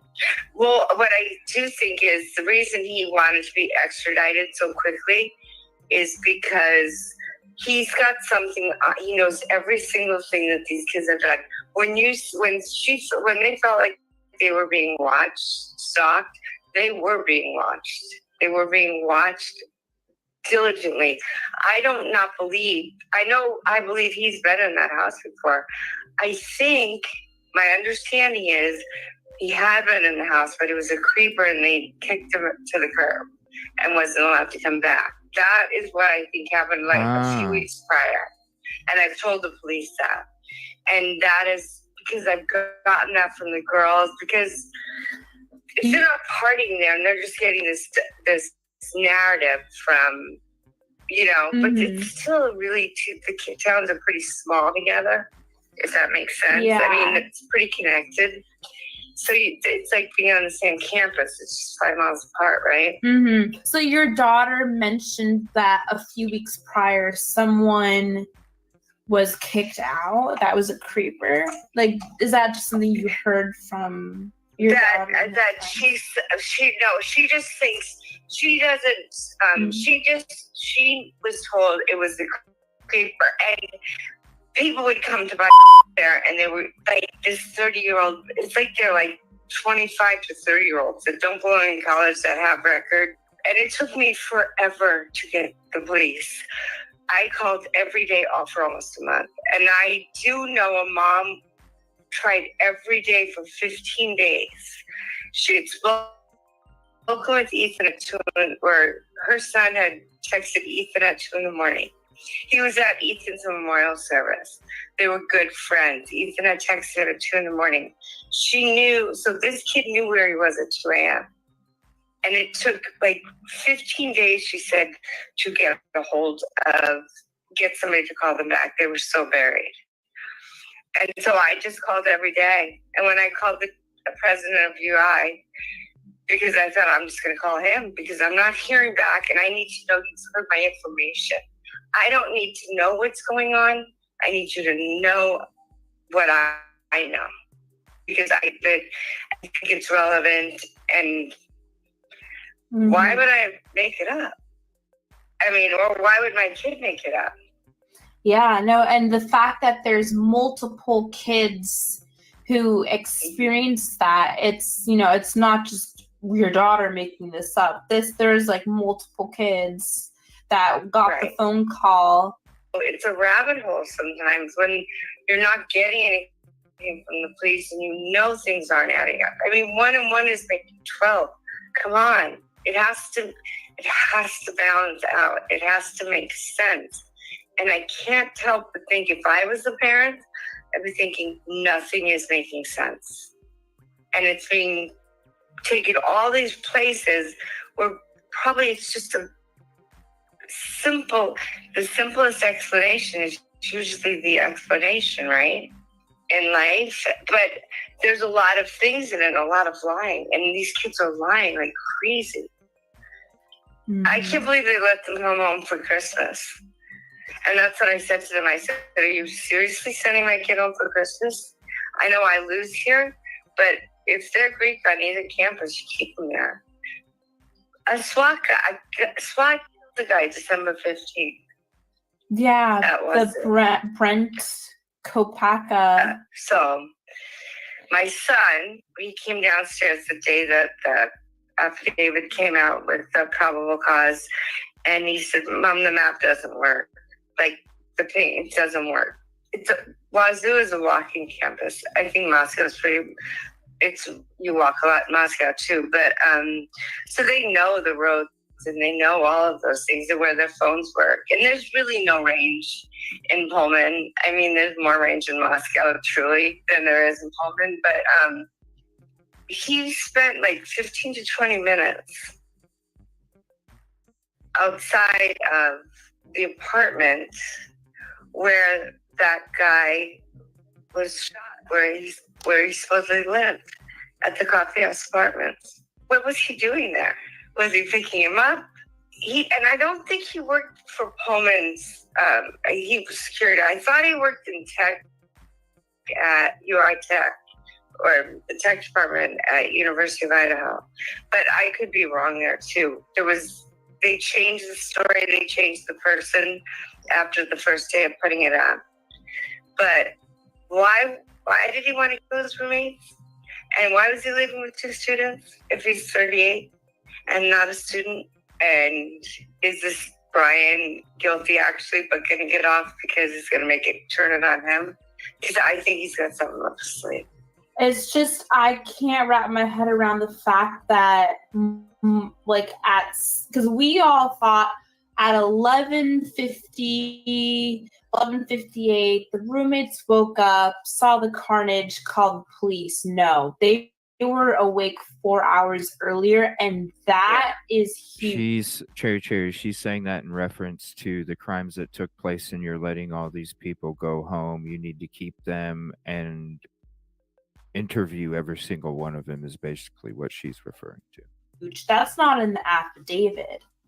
Yeah, when I called her, when we got together at 5 o'clock, and I called her, my husband called, and she had all of she knew, right? And it was, I think it hadn't sunk in what had happened yet, so she was giving it to me fresh, right? You know what I'm saying? Like, she knew. She'd known since like 10. Since 10. Gone by between around 9, between 8 and 9, 10, somewhere in there, because I never saw her. But she supposedly was there. And this is a narrative she fed to my daughter and to whatever friend group she sent it to in Snap. And I don't know, I assume everybody else got one too. But I think they were creating a narrative. And I feel it more so because of what they put on too. And it was on Twitter, I think, where they had posted it. But I think it's gone. And I did not screenshot it, which I wish I would have. I don't know if you can pull Twitter back. I think they can pull everything back. But the consistency is that kids, I think there are kids on there that are trying to say, this is something different than it's coming out as, but I think they're really afraid. You know, people have to start talking. And with Hudson Lindo, I had one of his friends message me because I made a video about Hudson, and like everyone saw that video, and I was just talking about, you know, his case and spreading awareness. She messages me and says, just to let you know that this has nothing nefarious to it. It has nothing to do with Sigma Chi. He tripped and fell on a rock and hit his head and passed out in the creek. But I went to that creek because I went to Moscow a second time. Yeah. But there's like trees and bushes along the side of it. It doesn't really make sense to me. Where was he going? For the shortcut. I don't know. Like, I have no idea. I think he was just leaving the frat and going home. He's not the first one to die in that creek. So you've heard about... I think another boy died in 2015. But I could have the date wrong. But I believe another boy did. I certainly want them to have peace. And I don't want this guy to get off. And I'm really very concerned that he's going to have enough evidence to at least postpone. Yeah, and his attorney, like, she seems to be a pretty good one because she freed this other guy that was in jail. I don't know how he got her. She's probably the best in the 5-state area. Forensic investigator, probably one of the best in the nation. How does that happen? But if it wasn't for you, none of us would have known about this period of time in the morning where multiple people knew what had happened before the 911 call was made. Well, the police know about it because they've known since the 13th when I called them. They are now the world's children. They did not deserve this.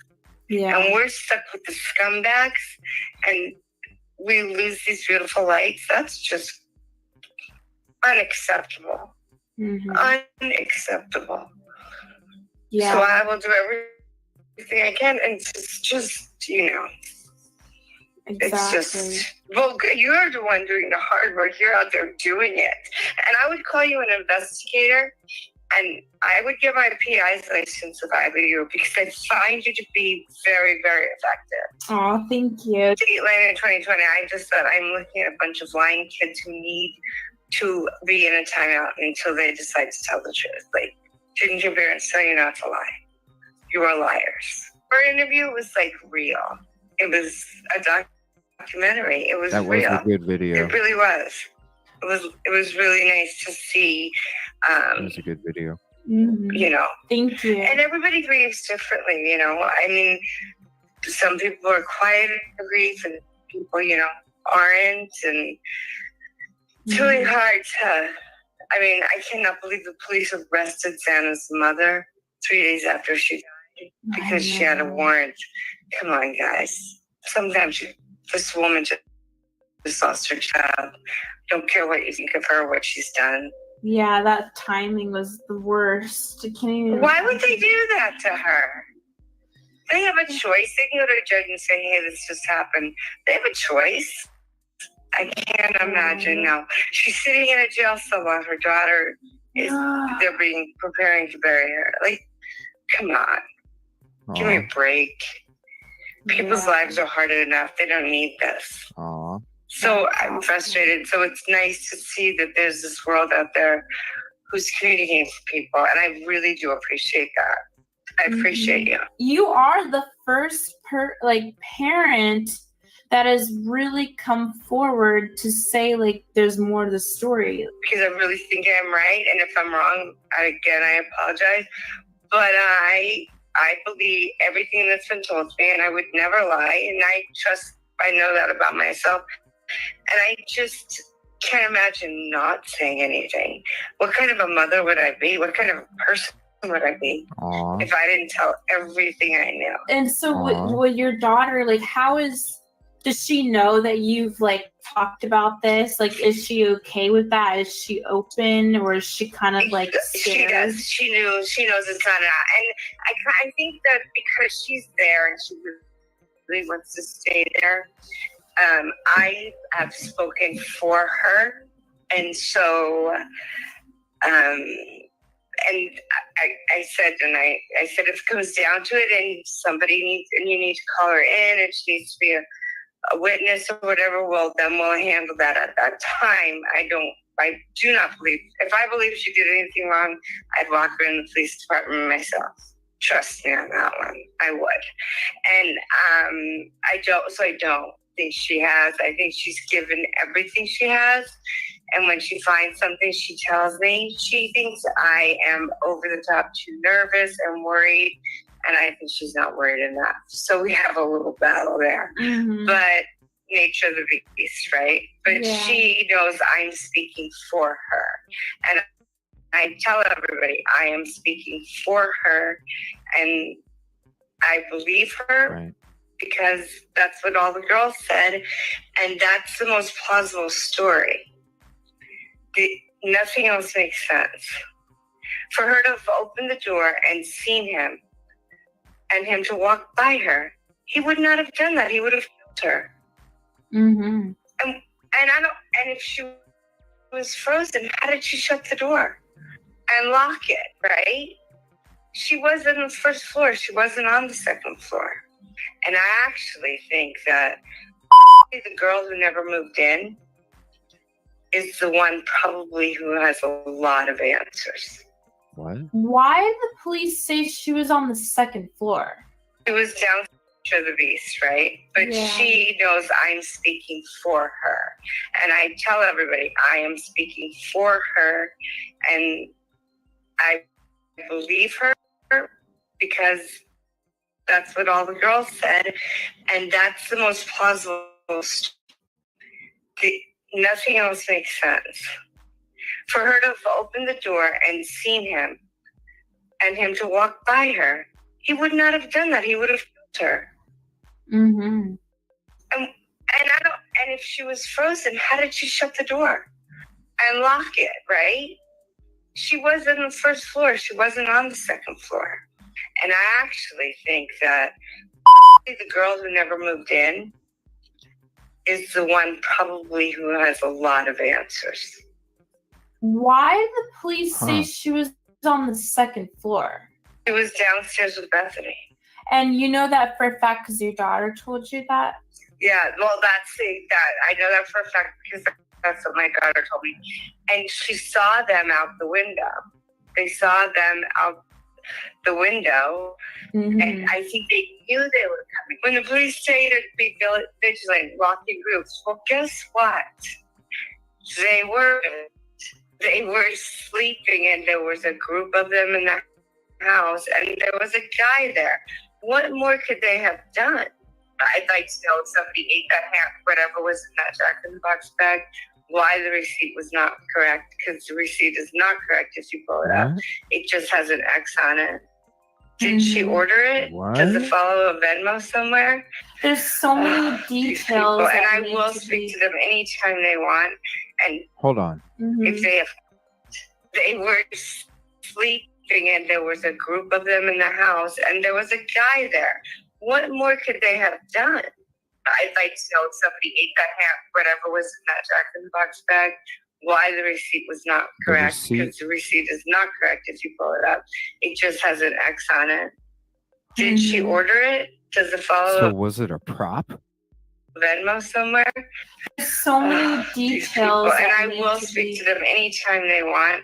And if they have questions they want me to go find out, if you have questions you want me to find, I will do my best. I will be that mom. After listening to Kim speak about what she knows about that morning, she appears to be telling the truth and appears to be sincere. That's what I was thinking. What do you think about this new information? One thing I will say is that there seems to be a part of the story we haven't been told yet.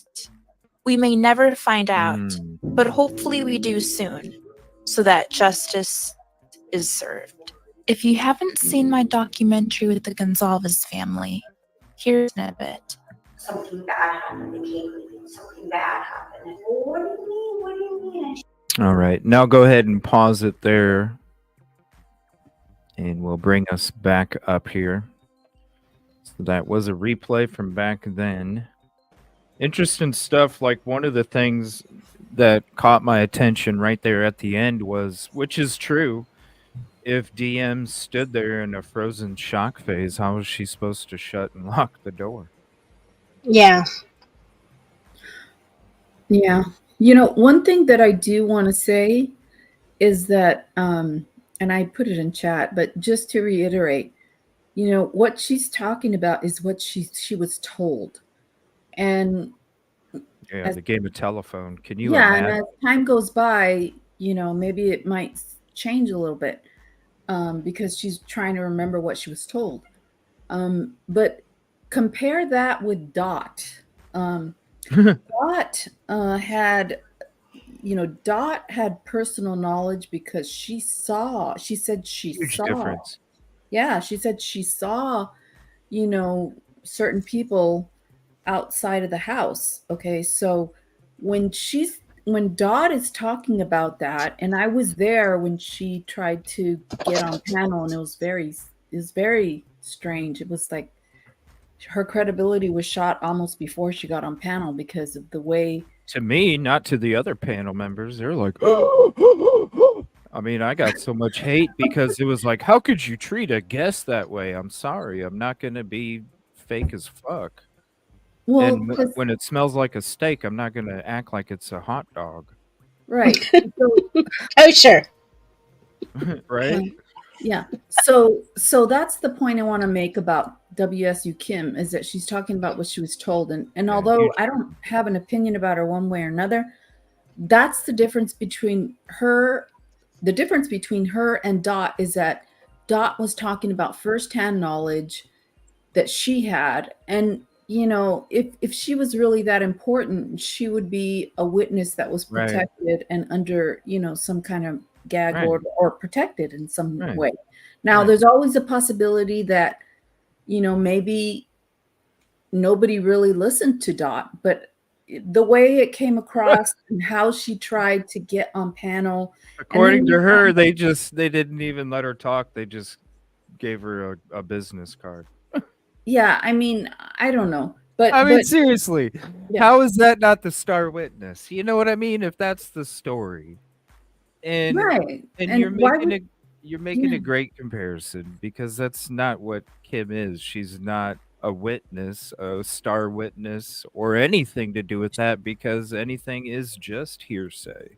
She won't be. And you know what? She may Right. be like people might, the FBI or whoever, the defense prosecution might want to interview her and get some information, but she's never going to be a witness because in court you cannot repeat Maybe something for maybe the her maybe her daughter or the friends that her daughter was talking about, maybe that, but not her necessarily. And it's like you just got to think the social media telephone is already wildfire without a crime taking place. That's how rumors get started in small Mhm. groups of people. You know what I mean? That's how Yeah. rumors started in small groups. Is the game of telephone even without a crime is already wildfire. So can you imagine? I mean, let's be real. Let's be real. It had to do with students. There were students that were alive. There were students that showed up at the property before Ellie was there. They even said that. So to act like there wasn't any social media wildfire, you you're not looking at it logically. There would be. And a lot of the shit is probably wild that she was being told because of the social media telephone wildfire. And I look at it like this, uh there's plenty of YouTubers out there that are putting a hell of a lot worse information out. A hell of a lot worse when you look at some of these videos. For example, you want to bring up Dot Yoli, the person that manipulated the conversation of Dot that was on my show, which is the reason that I left it up the whole time was so that people could actually see. You can see that beautifully done edit of bullshit that that channel did of a witness comes forward. But if you sit there and you listen to the whole thing, maybe a witness came forward to everybody else that was on my show. But I'm sorry, a witness didn't come forward to me. Uh, it was a bunch of bullshit from the beginning. I called them a damn troll before they even came on panel. Well, the whole scenario about how she wanted to come on panel was already before she came on panel was already like, get out of here. I'm not stupid. I'm Yeah, not like, get stupid. out of here. I had already heard that they've been on all these other talk shows on YouTube and oh my gosh, the information is so powerful. Well, maybe they came to the wrong fucking place because when they came on my show, I wasn't having it. And if they wanted to get up so bad and they wanted to make the community go in an uproar about this bullshit information, well, come on up, you know? Yeah. And You so, know? yeah. So, whether Dot will be called as a witness or not, or who knows, it's irrelevant because she's already talked about her story. There's no She way. supposedly has firsthand knowledge that They she, would have never let her. well, That maybe, what and the it's thing more is, powerful than Brian Koberger's alibi. No, I'm being real. I'm being real. That right there is more powerful than Koberger's alibi. It's more powerful than the phone data. I mean, seriously, that right there contradicts everything in the PCA that was used to arrest Koberger. If you have that, nothing else matters. Metallica.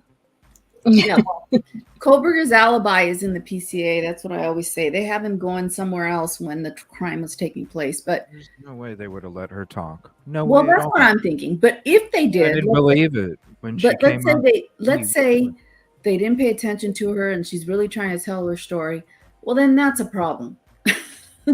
I mean, that's a problem, right? I mean, who's going to believe her now when she goes up on the stand and talks about what she allegedly saw? Nobody's going to believe her now because she's been all over YouTube. But they wouldn't have her anyway. Well, I don't think they would either, but just for argument's sake, if they did, let's say she was real and let's say she did witness that, well, she's already screwed it up now by going on all these panels. Her credibility is shot. I mean, Now Dot is blaming it on another content creator. Yeah.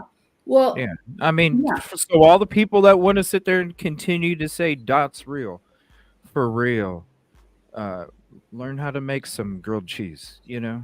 No, Fuck. I think if she was actually real, Somebody then she would be under please. a gag order. She would be listed as a witness and all that kind of stuff. I think they would already have her under wraps if she was real, or if they thought she was real. Yeah. And For even if real. she, yeah, Penthouse.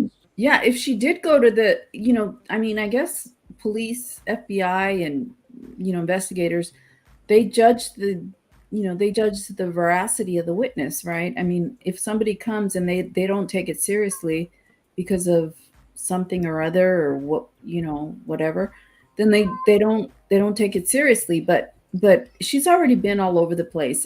It's like, she's not going to be a credible witness, even if she did witness that. So she's just, it's very sad. I mean, I don't know what to say about her, but that's the It's difference not between, happening. that's the There's difference just no. between her and WSU Kim. Yeah, and I think she's Yeah. probably damaging for genuine witnesses as well, because her story's been out there polluting things. So people who did Correct. actually see what happened have heard her account of it, and that's going to cause a problem as well, because it's going to taint what they eventually will say. It's not an original, pure version for them. So Right. Well, yeah, nobody's I think answering the door. Nobody's answering the doors. And, right. and again, there's YouTube content creators out there that are putting uh, way more disgusting shit and way more damaging shit, because really, I've said it from the beginning whenever we're talking about these cases. Uh, they haven't came up with their jury pool yet. Any of those people could be watching these shows before they even get that letter in the mail, and Yeah. you could be tainting a jury member. That's why it's so important that we make sure that we clarify and don't promote shit like what I'm talking about with the manipulated witness comes forward shit. It's Right. important, even because these channels, it's crazy that I'm just I'm like 4.8. I'm a little dude out in this community, and you got people that are fucking having like 150K. You know what I mean? And they're doing shit like this, and it's like, yo, like, is that what this is about? Do we just make up a bunch of crazy ass shit so we can get people to watch our shit, or are we really about truth and justice? Well, yeah. I mean, So we have to be clear, just like WS, she's never going to be a witness, never would. And let's be real. Social media is a wildfire. Can you imagine the game of telephone? We all do our own sleuthing. If you were a parent of a student that was going to a college, maybe you might have been saying the same shit because you were doing your own sleuthing as well. Because shit doesn't make sense. That's why we talk about this case so much, is because shit just don't make sense. Now, and that it's not like I was in the replay, I'm out in her age or anything. No, that's what that's what I was saying in the show. That's what she was referencing herself as, was a 57-year-old mother that had two students that go to WSU. And so that's why I say that's the source. You can't say, oh my gosh, this is a news reporter. Oh my gosh, this is a student. Oh my gosh, this is a professor. Oh my gosh, this is a cop. No, this is a mother that had two students that went to WSU that was trying to look up shit on her own. And when you compare, as much as some stuff isn't true, right?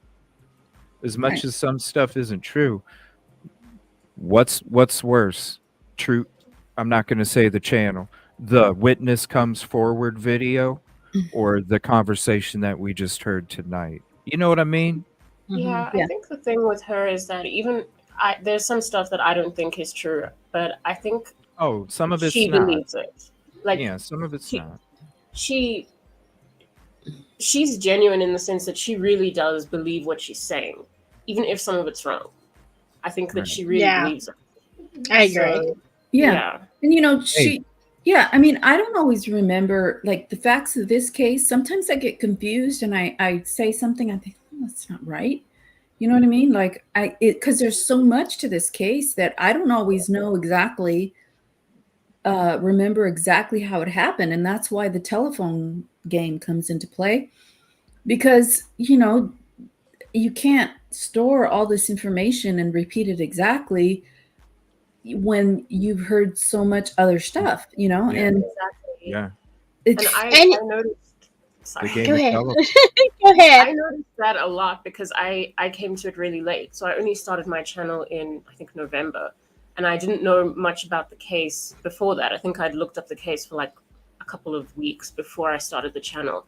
And there was just like, to come in at that point, then there was so much flying around and most of it was like, not even verified. It was so confusing, like to have not been there from the beginning. I can only imagine what it's like to try and keep up with everything that's going on in terms of social media. So I agree with Yoli there so much. It's like you can't even remember everything. It's yeah.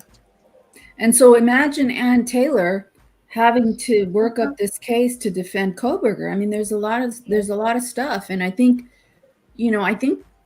what she did with the motion setting on dates on deadlines that the judge didn't think about or didn't set tells you how much work there is to do in a case like this. I mean, this isn't a robbery case where, you got to defend somebody who burglarized or robbed a store, you have a certain amount of witnesses, you have the clerk at the store, you have this, that, you have CCTV, but it's one day, a robbery, it's one day.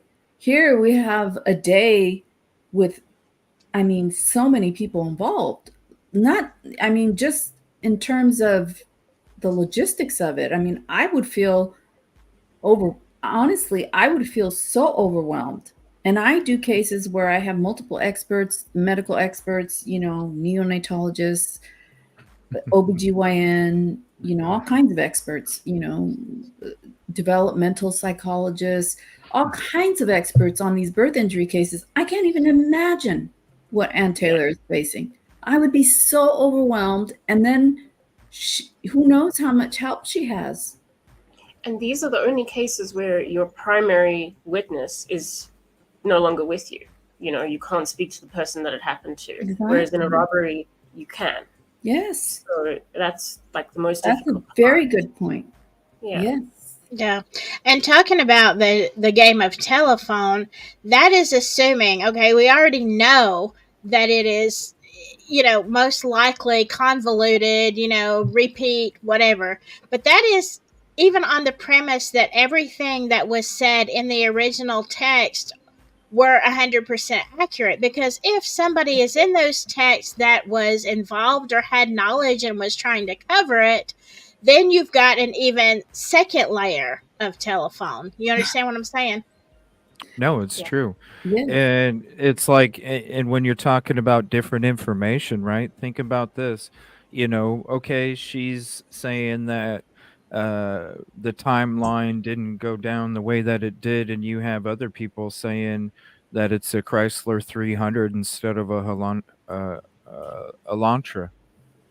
So Mhm. that's tainting a possible jury member too, when you're talking about or proving that you're an expert in some sort of fashion and putting that vehicle over what is supposedly the footage that LE's using to claim in the PCA.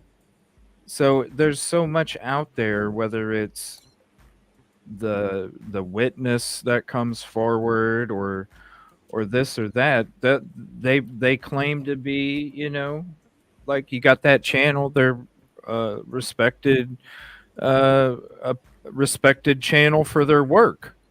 Well, if how'd you make the edit if you didn't watch the whole episode? And if you watched the whole episode, well, then how could you come to the conclusion that it was a witness? Just like the footage, you're going off of the top of a vehicle. How are you coming to the conclusion? If you're an expert, don't you think you'd be working for an agency and not YouTube? That's how you have to Right. understand that there's no, for real. Yeah. For real. No, I'm just saying, wouldn't No, you be working seriously. for some agency if you were an expert or if you were that good at it? No, you're on YouTube. Well, YouTube's not a bad thing, but yeah, you would No. have a YouTube channel like as your expertise, your business, that you do expert consulting, you know what I mean? I'm just saying, Yeah. if you're an expert, why are you harassing your community for money? You Oh. should be killing it at an agency if you're an expert. So you have to take things that are on here with a grain of salt, even my opinion, because it's just my opinion. I'm not an expert either, but I'm just coming up with the concepts of how crimes make sense and how they don't when it comes to me being out on the street since I was a fucking little kid.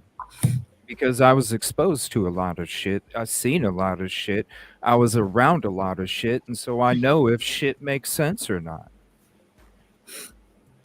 Yeah, and I'm not even an expert in criminal law, but like I said, I did get the highest grade in criminal law. It's Well, look at you. I got cop lights behind me. You got awards, Yoli. Yeah. So, but I did get the highest grade in criminal law, and that's what I wanted to go into. But essentially, all it takes is you just tell your client, "Shut up." Don't say anything.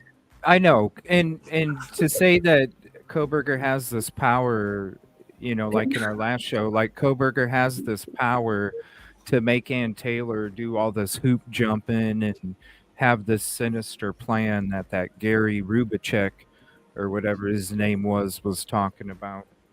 That's just crazy too. Yeah. You And- have all these experts that are talking, and it's like, Mhm. I they think could if all he be. were that intelligent, he would have been, where he is. Like, Right. I mean, and there's another episode where they, I'm going to show it on the next Idaho 4 coming in the beginning of next week, where there's another episode where they talk about Koberger after he was arrested. And guess who's on there again? The same two guests that were on there before. So that's going to be an interesting episode too, because when they supposedly called it to a T, I didn't see how they predicted any of it to a T when it came to Koberger. Yeah. The other thing, that I wanted to say is I was wrong. Initially, I thought that they only appealed the grand jury instructions regarding probable cause and beyond a reasonable doubt. And I think that's what Andrew, Mr. Myers, we were chatting about that. But now that I look at it, it's everything. It's everything. It's the prosecutorial misconduct. It's everything. And I think what I saw was that, because I guess they had to do it separately, because there were separate motions. Mhm. And so the one I saw was only for the one about the grand jury instructions. But now I see that it's everything. They've appealed everything. So they've appealed everything. So if the Supreme Court takes it up, that's going to be a delay. Yeah. I wanted to try and have both of you on the show because he was messaging too this weekend or this week. And I kind of wanted to try and have both of you on the show where we discuss not just those court documents, but a few other ones I wanted to see, just have a court document show with a couple civil attorneys. I think we'll talk about that. With my schedule, it's just unknown. I mean, I was supposed to be very busy next week, and now everybody canceled, and I'm like, okay, I had depositions all next week, and so it's just up and down. I'm either very busy or I'm not. Oh, I told him it's easier if you're able to do the PM shows because you're really usually busy during the daytime. Yeah. And it's And hard then there's for- interruptions, like even if I'm not busy, there's phone calls I have to take during the day, Yeah. Yeah. But so- I would love to do that. But anyway, no, I this case is just something else. Yeah, I'm gonna go to another video here.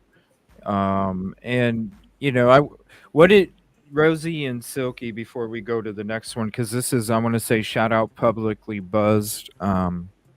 I'm gonna. Me and them are gonna get together at some point in the future. I want to say shout out to them. I'm gonna go to one of their videos and share that one with you. And this is when DTS joined their show to discuss WSU Kim. Shortly after that, when she joined their show. But before we get to that, Rosie and Silky, like when it comes to what she was saying, you know, like Silky, especially you, and I'll ask you first. With you having a daughter, right? Imagine Mhm. your daughter was going to put yourself in Kim's shoes, okay? Right. What when you do sleuthing because you have your own true crime channel, shout out, be dropping links here. Uh how would you know, if the situation is where you're not hearing anything, shit just doesn't make sense. You're starting to do your own sleuthing. Some shit seems freaking crazy. Maybe even some of the stories you're hearing from your daughter from social media. Some shit seems crazy and you're just looking up stuff. Um, I don't know. What would you do in that position? Would you, when nobody's talking, would you stand up and say something? Oh yeah. If I you have mean, a daughter going to that yeah. college right now, yeah. I would have done the same thing that WSU Kim did, except I'd be calling every place. I would be a nuisance, CJ. I mean, I can be a nuisance now on my own channel, but and of course, actually, I would probably start a channel if I didn't have one. I would be shouting it from the rooftops. I would be asking questions. I would definitely be looking into things myself, and not to jeopardize the case, but I get it.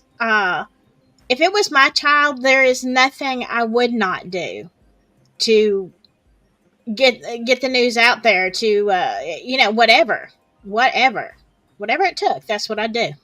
Yeah. Because I mean, and speaking of, since I'm not trying to, I'm just saying you have a daughter, you know. Mhm. Uh, Imagine her social media without a crime taking place, and imagine if uh, maybe it wasn't somebody she was friends with, but quote they knew of the house or whatever, right? Whatever stuff that we heard.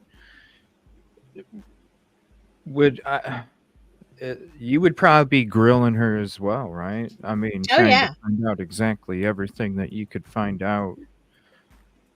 Oh yeah, I would be Mm. grilling her, and I would also be, saying, "Hey, why don't you text so and so and see what you can find out?" Yeah, I would be doing it all.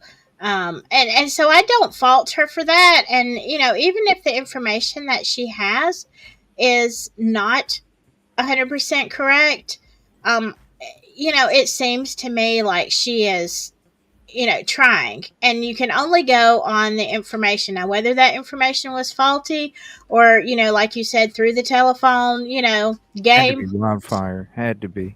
Yeah. I can't Yeah. imagine. Oh, I'd be asking so many questions. And mostly, I think my motivation would be I want to find out for sure who did this.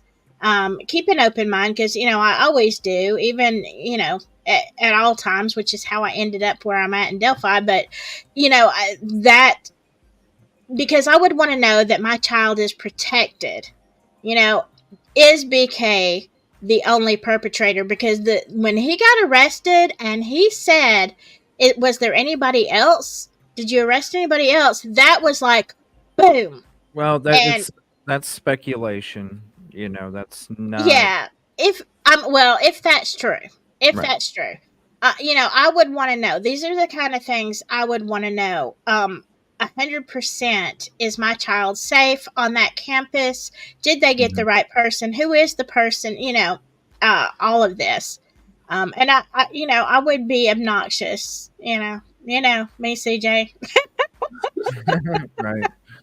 I mean, and really, that's why I was repeating. Like, you have to consider the source. The source is the game of telephone. Even when you think about trying to remember everything that you were being told, and then how you can get it mixed up, and that's how the game. That's why it's called the game of telephone, because the first person gets the story, then they may not remember anything. Then it goes to the next person, and the next person, and the next person, and the next person. Mm-hmm. Right, and that's what we said in the beginning, that's how rumors can get started. But to sit Right. there and say, "This person is part of the investigation." No, watch some of these other YouTube channels. It's fucking disgusting what they're doing with some of the real shit that's out there, because that was a Mm. real fucking conversation and somebody manipulated it into something else. So to me, that is a hell of a lot worse than some mother coming on here trying to like figure out what the fuck. And I'm just trying to figure out, because we've all known it from the beginning since the crime took place. Nobody was Right. saying shit. What do you feel, Rosie? What do you think about it if you were in that position? It's a little different for me. I mean, I don't have a daughter. I don't have an anything, but What a I guess sister? Do you have a sister? yeah. What if it was your I sister? guess I would I don't know. I think that I would obviously, if nobody's listening to you, I feel like maybe this was more of a last resort for her. Like she was trying to get attention through other channels first, not YouTube channels, but like official channels. And she was probably feeling that that wasn't working, which is why I think she went this route. So I feel like I would have done the same thing had I also felt it was getting urgent and there was no response. But I mean, also until further notice, I'm a little bit more pro co. So I think I would have wanted to involve or reach out to Ann Taylor if I could, something like that. But I mean, I don't think that she's done anything malicious, or I mean, I think that she's just trying to make sense of what. It's obviously very scary for her as well, and she doesn't know. Like, how do you know what to do? I mean, if you Right. have a child or a sister who was in proximity to something like this, I actually can't imagine how that must feel. And you can't, you get people, personalities like myself and probably her, who want to do something about it. You just, what do you do? So there's that urgency as well. I think she just wants to get some information out there. So Right. I mean, I don't blame her for that at all. I mean, and if it was me being a father, uh, I would. It's like I would approach it like I do with everything, and like I always have with the show. I always approach it with respect.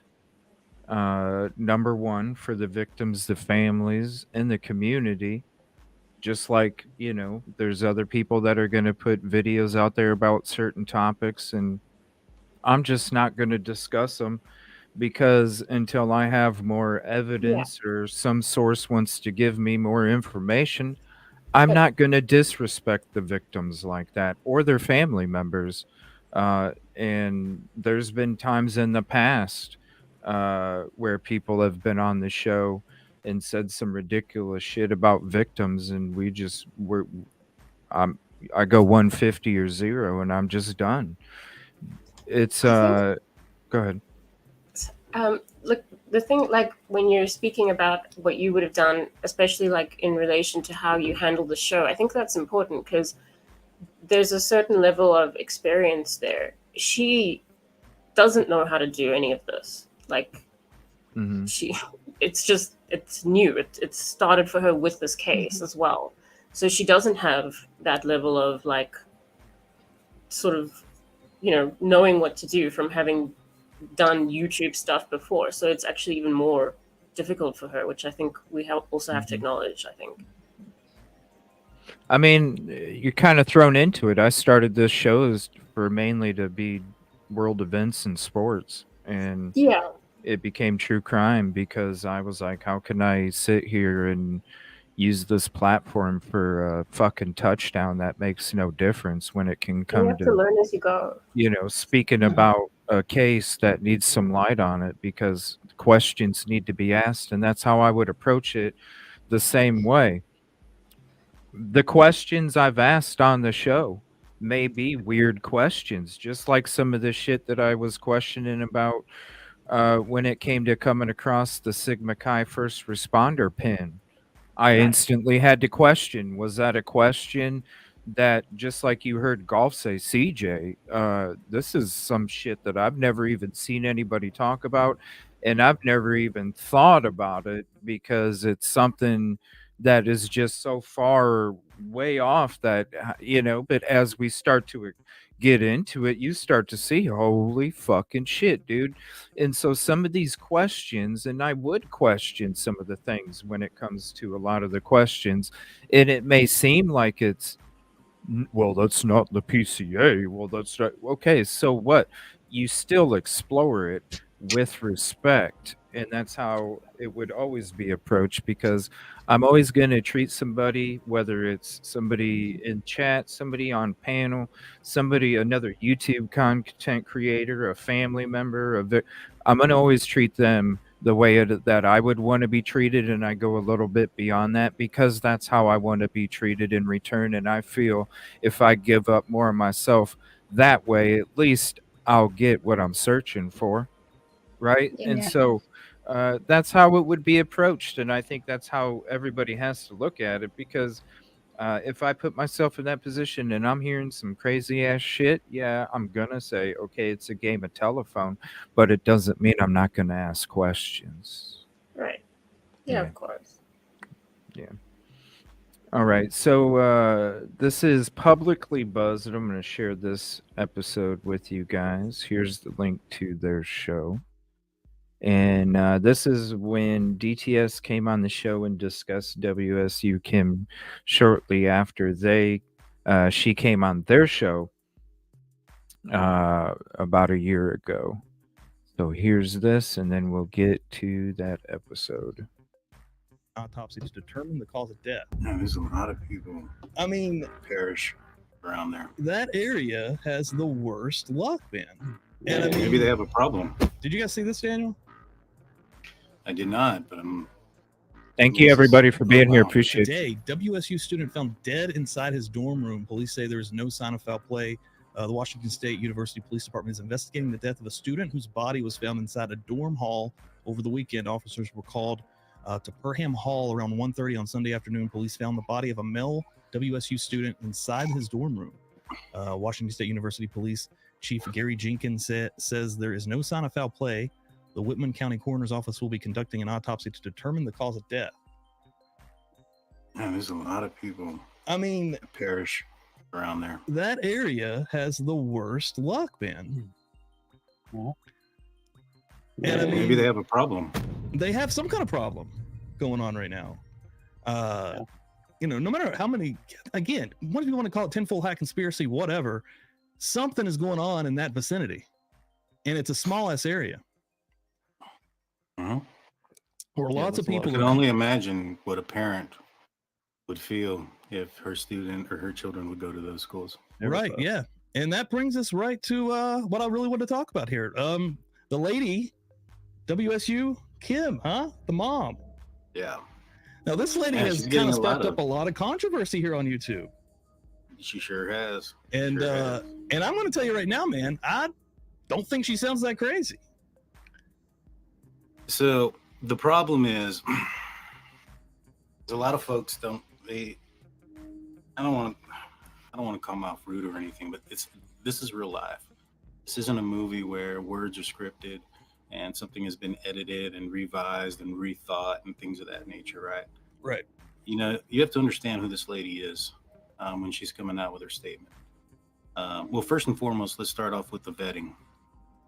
I'm not law enforcement in Idaho or Washington, so I'm privileged to about the same amount of information as everybody else is. So without seeing the evidence that the police have, how much vetting could you possibly do? What would you do? I'll ask you, Steve, what would you do to vet this person out? This is January 24th, 2023. Hold on.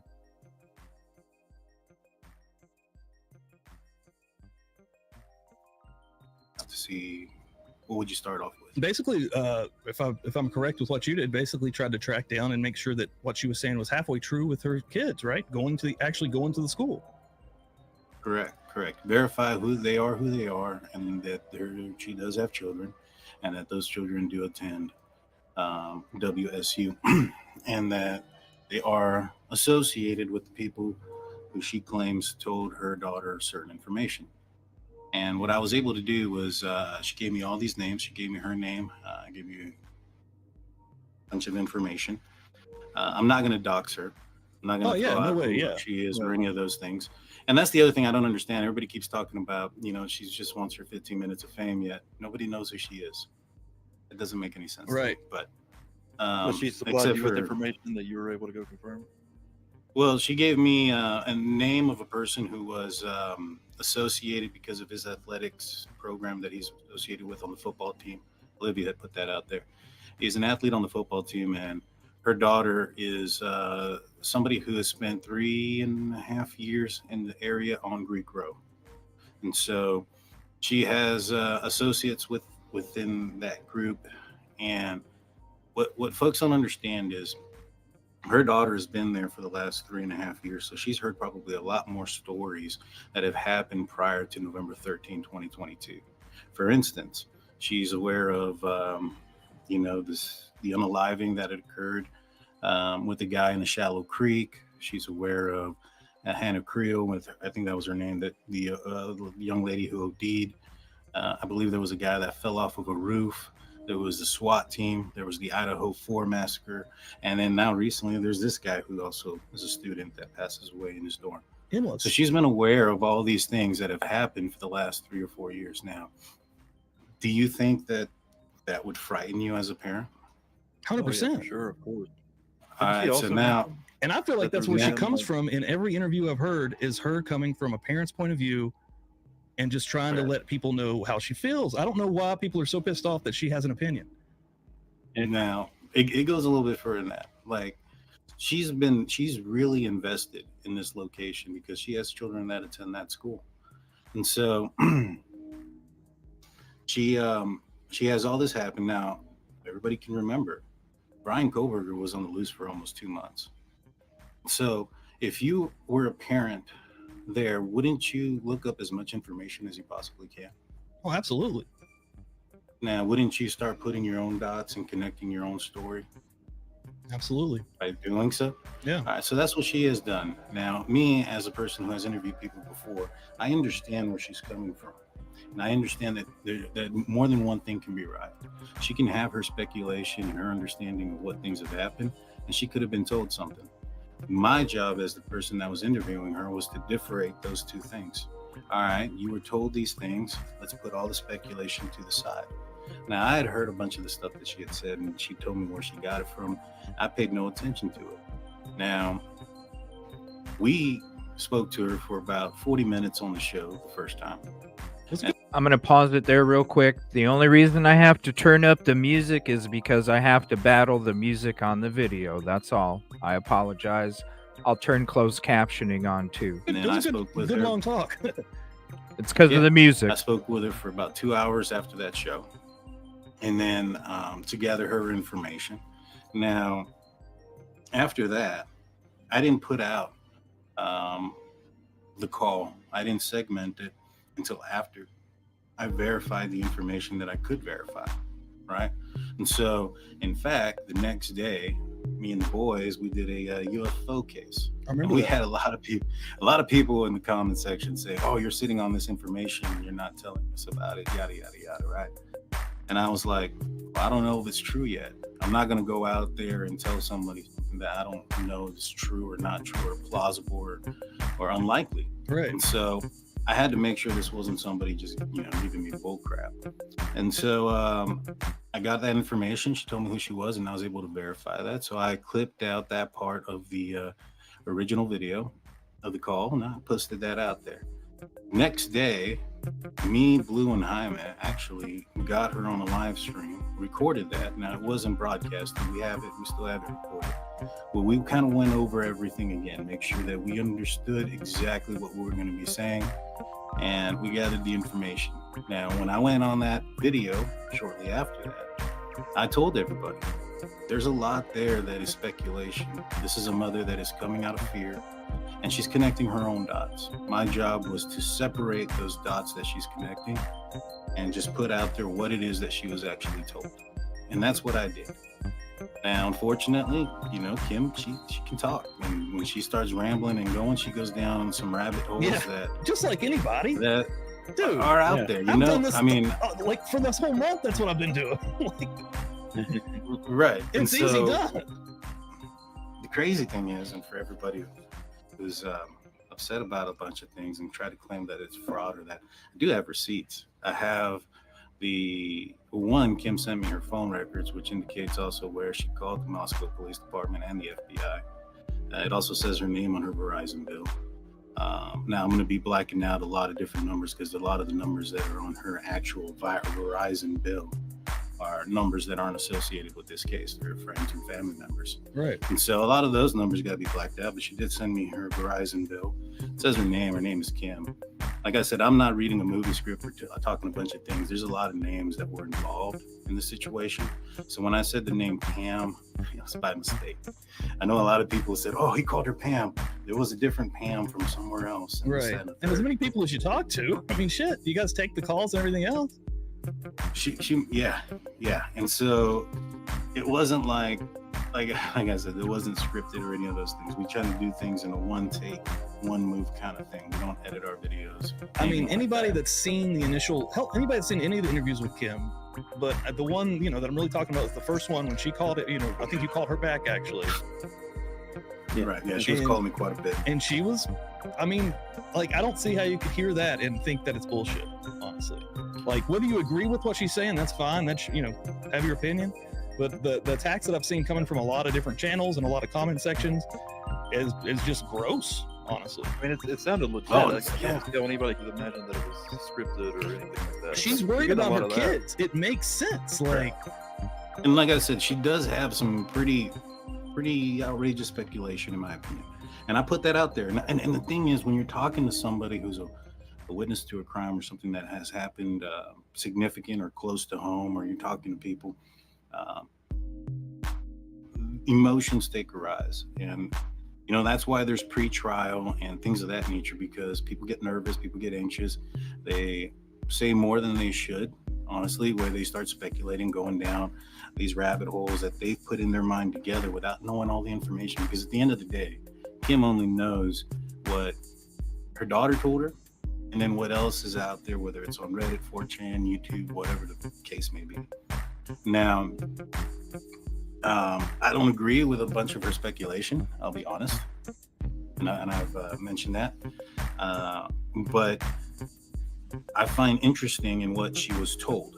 And that's where the difference comes in. I'm not looking at her speculation. I'm not looking at the dots that she's connecting. And what she was told was that the sorority was called beforehand.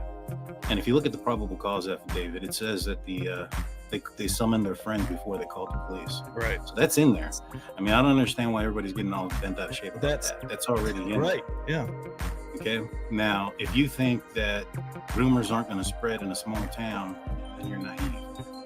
And so, you know, once somebody got there and started seeing or smelling the carnage and all that other stuff, I'm guarantee you text messages and things started to spread through that little town like wildfire. That's And what so, I said. To vet her story, all the police have to do is just check the people that were there, phone records and text messages. It's gonna be on there who they sent what and where. the other thing about that, though, is Dylan claims that she woke up at 11. You know,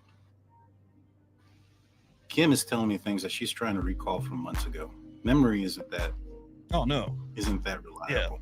And so she's telling me that her daughter said in the morning, she asked her daughter, and this wasn't even the same day, this was a couple of weeks, like a week later, is when her daughter had came out and said, I think it was like at 10 in the morning or 2 days later, it's about 10:30. She's going based off of her memory, not looking at anything either. Is it possible that that message came out at 11 and she assumed it was 10:30? Yeah. 100%. I mean, that's just what it is. Now, she claims that that the place was a trap house, Now, I'm not sure the understanding of the trap house that Kim has. Like, if she has the same understanding. Not everybody comes from the same block, so to speak. Right. Right. And so a term that could be just a term that kids use as a place that they can, you know, it's a party house. Right. And sometimes pour some drugs, you know, things of that nature. It's not truly a trap house. They're just associating that Right. because of the drug, allegedly possible drug sales from there. That's probably not the Right, right word and to use at all. Right, and it probably isn't. You don't have, you're talking to somebody from it's not middle America, it's up northern Pacific, and the suburbs area. She told me how much she paid in tuition.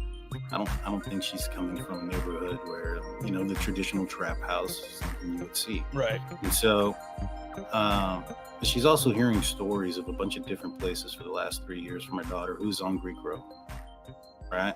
That this place is a drug place, this place is bad. And you hear all these stories of overdosing and people unaliving by whatever means. But she's heard all that firsthand.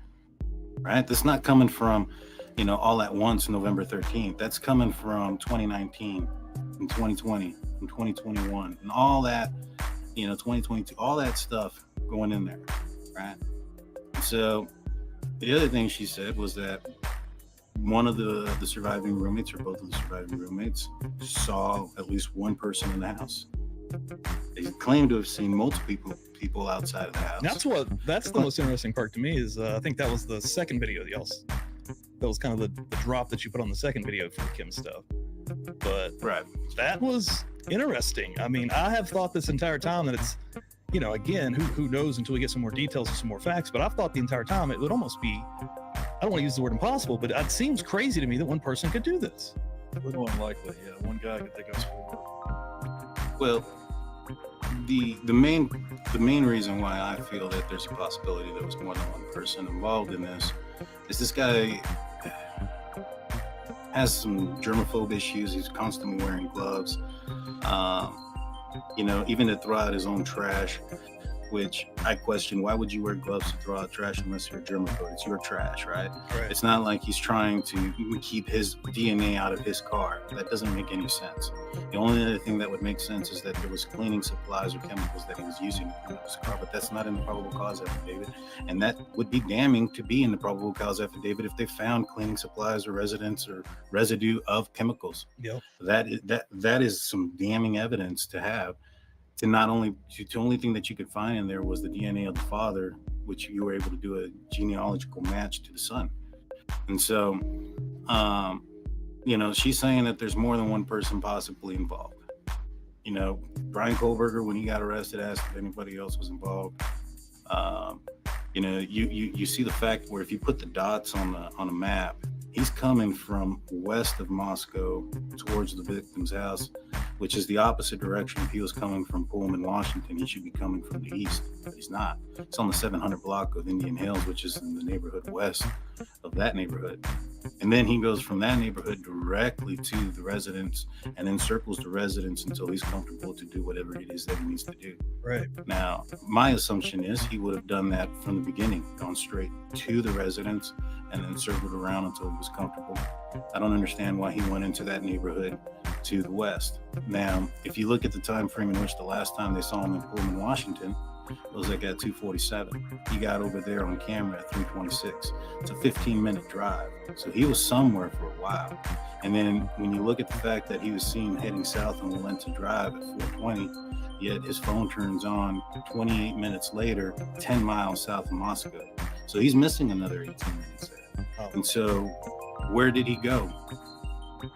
Now, you also look at the fact that why did he do it that weekend? There was a hit and run outside of his house. There's police surrounding the area. So if he would have left his house during that time, he risks being on camera, right? The following weekend, I believe, the school was going to be out for Thanksgiving. He had made appointments with a doctor and a hairdresser during that week, which he kept, and he had school that week, which he continued to go to.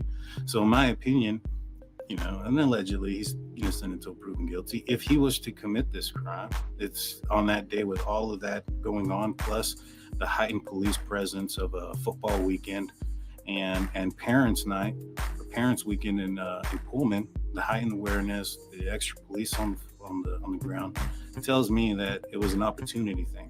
He wanted to make sure that he did this crime, and that way, if he got linked up to it, he had these doctor's appointments where he made a physical, a hair, and he went to school. So that way, those are things that you typically wouldn't see somebody who committed a crime continue to do. They would have changed their schedule, right? That's a good point. And so he did all these things, and yet there's a bunch of students of his, the hairdresser, the people that saw him at the hospital, and not one person says that they've seen a scratch on this man. Yeah, that's another thing. He did this, supposedly did this alone to 4 people, and came out without a single scratch. That also seems insane. Well, the With thing 2 is, people awake, it doesn't jive with Dylan's story that Xana said, someone's here, because who's she telling? She's telling Ethan. Right. And even if she's not, she's wide awake. Once that guy walks into the room, you don't think she's going to alert in some form or fashion, whether it's screaming, shaking, grabbing Ethan, who might be passed out next to him. Right. He wakes up, sees a guy with a knife in his hand. He's not going to be groggy. He's going to have an adrenaline jump. Yeah, he's going to be up. He's going to be ready to go. Dylan stuff is crazy to me because she should have heard way more than what is said that she heard.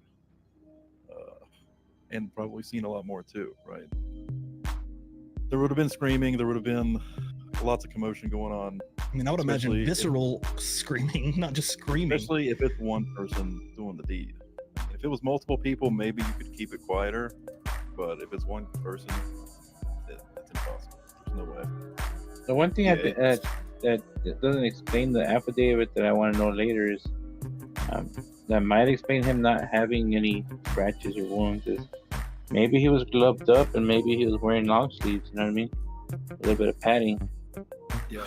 He had to be wearing a lot of protection, you would think, actually. I mean, yeah, somebody's scratching for their lives. There's some carnage. I mean, people can scratch like deep into the wood when they're trying to crawl their way out of a place or whatnot. Yeah, there would have been material, which there may be, but there would have been material from whatever he was wearing. And things like that. And the only concern about that is the fact that that's not on the PCA, because that would be some damning evidence. That would be some solid evidence. At the end of the day, the prosecutor, they're not like holding all their cards going, he, I'm going to get him when the court comes. They're going to hit him with as much as they can to get this guy to plead out.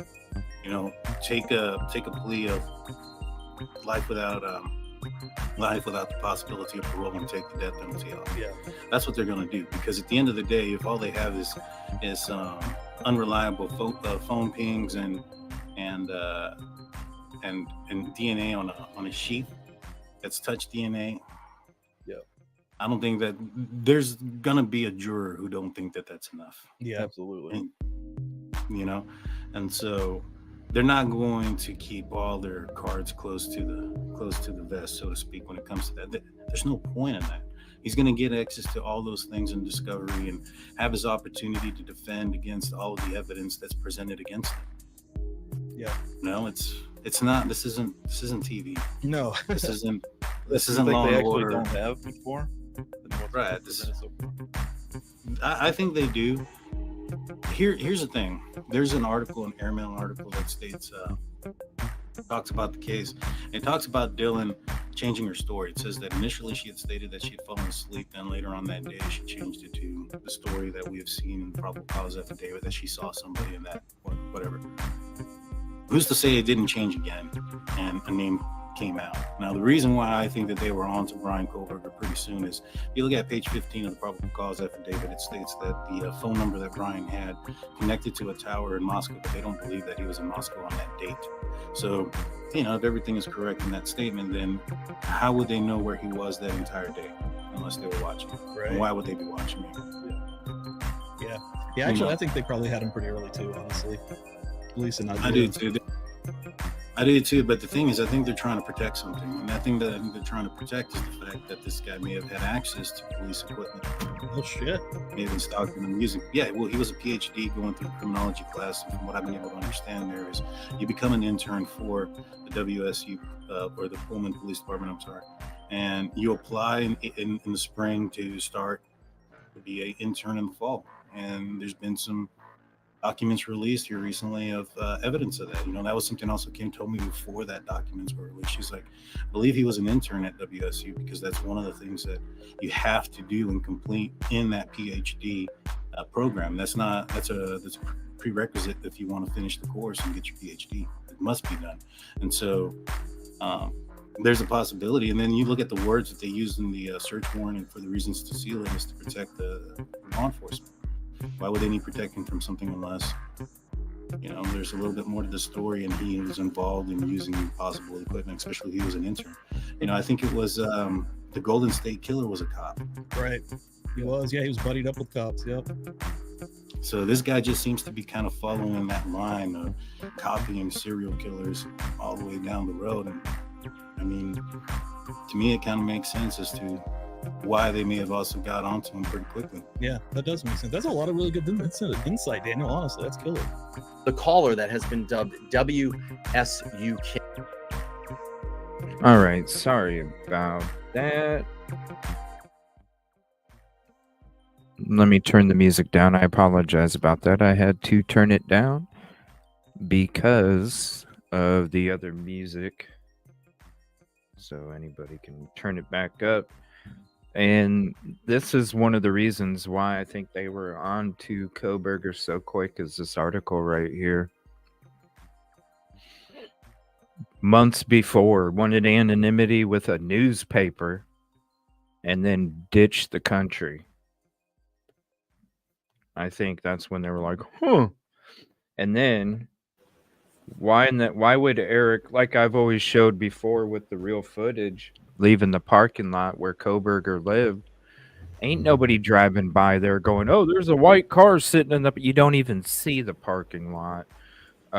So when it comes to Eric supposedly driving by, I'm wondering if I wonder if his wife was the one that gave him possible tips that they were getting called about certain people, and he was the one going around because he was the private driver and his wife works for MPD. Why wouldn't he go drive around and try and look around for some white Hyundais? And why wouldn't he go by there and go, yeah, he does have a Hyundai?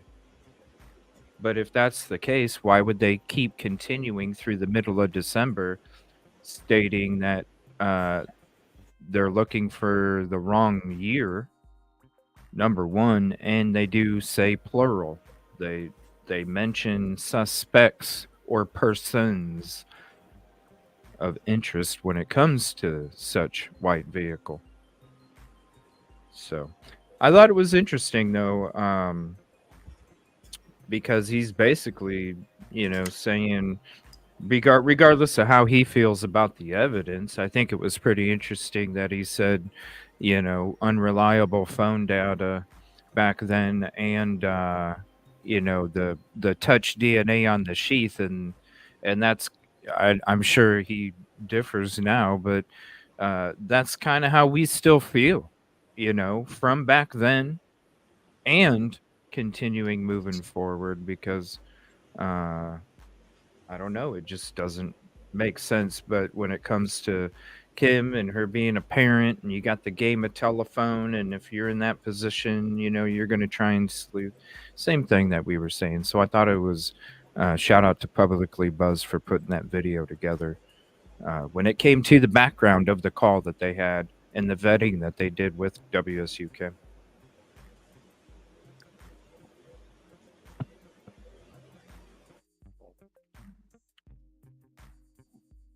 Go ahead. If you guys, is there anything you want to add to it? If not, we can go ahead and go to the conversation where she came on the show for the third time. And like I said, we'll be having a part 4 and probably a part 5. So those will be on Saturday nights. Is there anything you guys want to bring up about what you heard on that video? Or I think they're saying pretty much what we were saying, kind of giving her that benefit of the doubt as well. Yeah. Yeah, and I think that's fair. Yeah, I mean, you have to. Yeah. It's really, I mean, because that's the important part. Like, there's you know, you have to. I know there's a lot of people that are getting upset, and they're calling it like this humongous misinformation train and all this other shit. But it's like maybe if you put yourself in somebody else's shoes, understood the game of telephone, understood social media. Let's be honest, the our our kids react to social media apps over text messages these days anymore. You know what I'm saying? It's just Oh a game. yeah, It's just 100%. so to say that there's not social media wildfire, you got to think about what they were doing the previous 2 years. They were locked up with COVID. That's all they had was to socialize over social media. Yeah. So to act like it's not going to be a social media wildfire, you got to look at it like that, and you have to look at it as, from a parent or even a family member. Like, yeah, you want to ask questions, maybe something that you, because it's the game of telephone and you're looking up this and it's like this and this and this, but that's why, at the same time, it is the game of telephone. And if nobody else is talking, it's like when Steve G's coming out in the beginning of the case, and people were blasting him. There was a time period where people would talk shit about you on this platform if you supported Steve G, of him coming out and saying stuff. But it's like, look, man, I applaud the dad, because I don't know if I could be that fucking quiet. And at the same time, if nobody's doing anything, and it's, I mean, hello, it's your own child. You want to make sure justice happens. If you got to, you know, if you're doing your own sleuthing and you got to throw a couple fucking nitrous oxide pellets in their fucking gas tank, well, you got to do it. Boom, boom. Yeah. And all of a I sudden mean, they start going a little faster, come on, people. I think Yeah. people have to also just decide what they're going to take from. I mean, they have to just watch something and think for themselves as well and be like, okay, well, now I'm going to decide what I want to take from that information. It doesn't have to just be always so straightforward. You can interpret it yourself. And I think, yeah. The game of telephone. Yeah. Somebody was mentioning Snapchat on here, and I know like that's such a huge thing for the younger people. I don't snap. I've got one. I don't ever snap.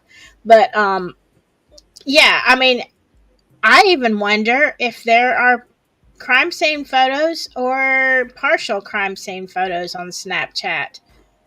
You have to wonder what was all being passed around that morning. And nobody wants to talk. And think about it Right. like this.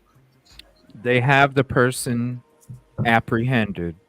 They have the person with a DP charge, right? Then why wouldn't people come out and talk? If the person's already apprehended, right? Right. Everything's locked down. You're getting ready to do a DP trial. The prosecution, we have so much evidence. Why is nobody feeling safe enough to talk now? They're feeling just as uncomfortable as they were before they had BK as a suspect. Right. Good Yeah, point. there's no sense of ease or relief or anything. No. So there's a reason. And there's a reason. And so, yes, it's a game of telephone. Yes, it's a mother who had 2 children that were going to WSU. Yes, it was a mother who heard stories that came from her friends through the game of telephone, then to her mom, and then, you know what I mean? Yes. But at the same time, there's a reason why none of these people are going to talk. And it's because they're still not comfortable. It's the same reason why when I went out there myself and I was asking both sides of the fence, whether it was WSU or University of Idaho students, if they were comfortable, if they felt that there was the right person, if they didn't feel that, do you feel that it was more than that, or do you feel like it was somebody else? Different things. And there's a reason why they're not talking. So when Yes, some stuff doesn't make sense, but the gold miner doesn't go out to California to all of a sudden scoop up a chunk of dirt and it's just nothing but gold. You have to sift through all that dirt and clay to find the little teeny nuggets that are worth something. And that's what I say when it comes to the stuff. Maybe 90% of it's not true, but I guarantee you there's always at least 10% that is. Hmm. Yeah, yeah, Which and is it, you know? I mean, it speaks volumes if people aren't comfortable. Uh, I guess I hadn't really thought about that before, but yeah, if they felt completely comfortable, then they wouldn't mind talking about it. I It's a mean, I really good point. realized, Especially right yeah, now. Especially right yeah, now. You would want to go talk to make sure that that person gets put away. Or if you are a friend or you know something that isn't aligned with, you should be able to go talk to because the person, right, is there. hmm, And that would give you motivation as a human to say, no, if this was me, I need to say something. On both right. sides, they're not talking. Nobody wants anything to do with it. You Yeah. have to wonder if it's because what they do know implicates somebody else besides Coburger. Something. Why Well, wouldn't they be running to protect the their Hmm. friends? This person did it, I know this, I know this, I know that. Okay, like, yeah, Yeah. it's fear. yeah, no Fear. matter what. It's fear. Hmm. And so Either way. when, I mean, that's the only thing. I mean, it's fear that It's a they're small afraid. bubble. I mean, the more that I look into Idaho, the more there are so many similarities with Delphi in that, and they have the same problem.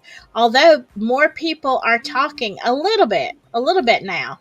I mean, but it's been 7 years, so I mean, hello. And they've got somebody that they're going to prosecute, but it's kind of the same thing. And when you get into all the ins and outs of the little things that people have said over the years, it's like, holy cow. Uh, this doesn't seem right. Who are you protecting? Because it doesn't seem like you've got the right person. Yeah. Who knows? That's what the trials are for, I hope they do, because if they don't, justice drops dramatically percentage wise when that takes place, and that's not fair to the victims, the families, or the Right. community, even if Right. they're not strong enough to speak out. I mean, we've, like, in the beginning of the show, there's real people there that has shared real stories, and you can imagine how scary it is when your own family members will what's the word, they'll out you of the of the bubble. You're not a part of the Right. bubble anymore. And that's got to be scary too. If you even speak out, you could be kicked out of the bubble and your families disown you. They'll disown Right. you.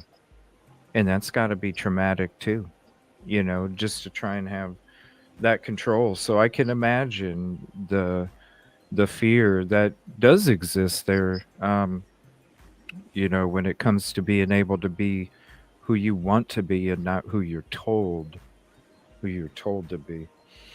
Yeah. So we're going to switch to this episode now. This was the third time she came on. And she came on again after that as well. So I think this is a members only. I'm just going to be sharing a short clip. This is about let me see. I think it's about 25 minutes or so that I'm going to play a clip. And it's just the next time she came on the show. This is when I was hosting Sunny Days, Rory, and Tommy. This was back June 16th, 2023. And this is her just coming on this next show. And like I said, we'll have episode 4 and probably number 5.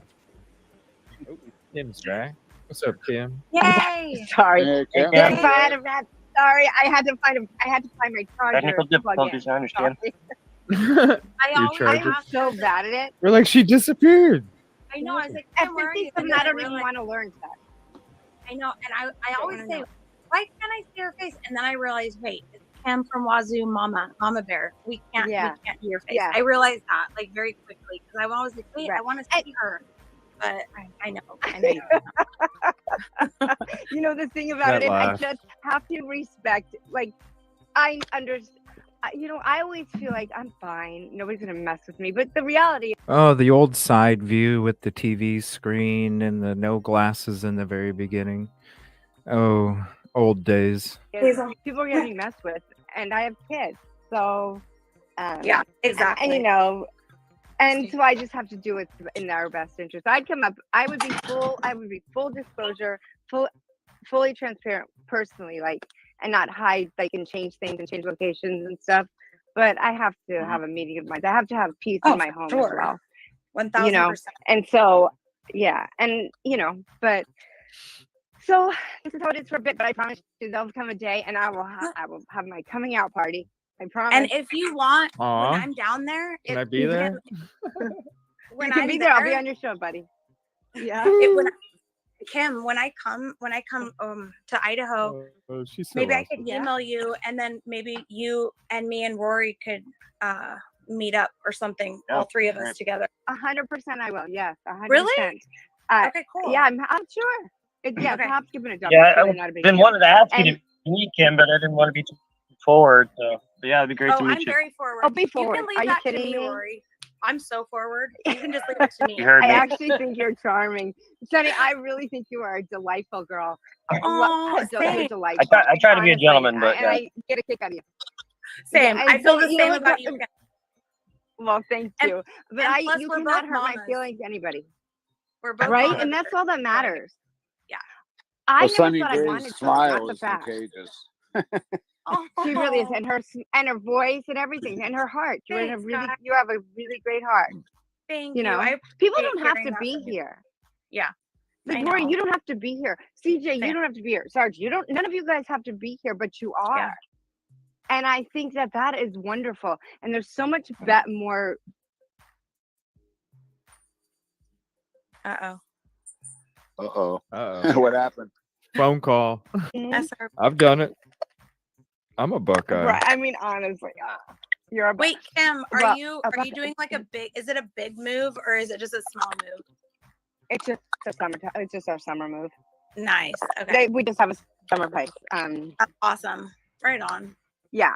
So That's you know cool. what? When I say I feel very you know, but my husband works very, very hard. So Yeah. I am, you know, I mean, yeah, it's just where we go for summers and holidays and where we relax and stuff. So Aw, which is that's nice so at 57 to have that, you know. for sure. Um, Absolutely. Yeah. Yeah. I mean, so it's why, you know, yeah, I'm not, but you know, you don't I want to love have, Columbus. I don't know, you know. And it's just, you know. You're But blessed. anybody's You're welcome at blessed. any time. Like if you're in Washington State, lady, you can come here anytime and crash. Honestly, promise you. And I promise Aw. you, Kim, I will take you up Aw. on it. Please do. I love Honestly, Watch. it's not huge. Aw. It's a I've been little out there. bit, but it's got a playhouse that matches the front house and the lake. It's Aw. great. And so, yes, you are I've absolutely been out to the welcome anytime. Yakima Valley out there. I've been Oh, out to Yakima. Yakima. You know what? I really like Yakima. Yeah, we it's are a actually we're desert looking out at property there. on Chelan. It's Really? it's amazing. That's Yeah. pretty out there. It's like My desert? daughter dated. Huh. It's desert. Yeah, kind of. Well, it's different than Western Washington for sure, right? We don't have many seasons. It's Yeah, all kind definitely. of like, I don't know, on this side. But over in that area, I love that. I love east of the mountains. Honestly, I'd go back to Long Island if my kids would all move that way. But you know, we're here, so. I thought But I would move Washington back was east really in a hot nice. minute. I Wait, loved it how are out the there. fires Yeah. there in Long Island? Are they okay? Or is it getting a little bit better? Yeah. Oh, they were bad. So I I go back like about once a month, and they were really bad. I must have just missed it. My cousin, well, she was able to fly out to North Carolina, But Yeah, these were episodes that were on private ever since June. The ones that I dropped a couple weeks ago after the Paramount doc came out. I released a bunch of videos to the members only list. And the reason nobody's seen this is because it was private until I released it recently. These are all members only videos, little clips that I'm sharing with you guys. And the one that this sunny day she attended the University of Idaho in the past, and she used to party at 11:22. And she joined the episode. If you're a member, just look up the members only secret room from back then. In this time period, it was late May, early June, when she came on and talked about her experience partying at the property. And that's when we discussed the secret room. That's why when Mr. Boomtown came out with a boom at the end of last year about it, it was like, no, we discussed it last spring. So that is a members only video for you guys. And so yeah, enjoy this one. It's just a little bit more, and like I said, she joined 2 other times. We will be having a part 4 and a part 5, and they're always going to be on Saturday nights. a lot, like with allergies and stuff, people had to stay in and they couldn't breathe. It was really, really bad. Very unhealthy. My heart I goes know up, it was but- bad. Aw. And I think it started probably way earlier, the smoke coming this way. But Yep. honestly, where does people go? Like, where are people No. going to go in Canada? My heart breaks for them. What do you do Nowhere. for them? I think they had to. I heard about people just being inside. They tried to put on their air Mhm. purifiers and their air conditioning. They just huddled inside Mhm. of places. Like even CVS, there was a bunch of people inside of CVS. Isn't that crazy? Yeah, like that's a well, trip. at least being stuck at CVS wouldn't be awful because I'd finally find the right Keller Foundation. I'm gonna Yeah. tell you that would be the highlight of it. I'd have time, but you'd have food and you'd have a bathroom. And really, what else do you need? And you can pick up your prescriptions. Right? You wouldn't even miss out on.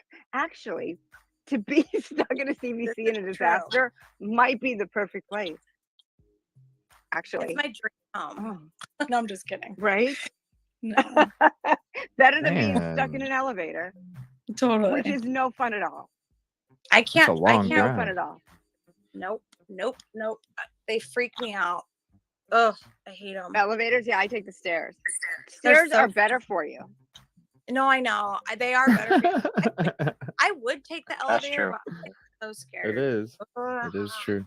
Good cardio. Right. I mean, my kids know if I'm with you, we're taking the stairway because Really? it's that you Are you just get a few minutes claustrophobic? extra of exercise. I'm not going in a tunnel. Thank you. No. Yeah. I am. Nope. I don't I'm even park going. in parking garages. Since 9/11, I don't even park in parking garages. My Really? I had family in that building. I do not park in parking garages. I don't even go near anything like that. Really? Hmm. I'll take the stairs. Yeah. Stairs. Yeah. Like So whatever were makes you you feel more safe. were you Uh-huh. were you there when? Because you said Long Island, right? I was not. No, I'm from, yes, I was born in Long Island. No, my parents moved out here when we were younger.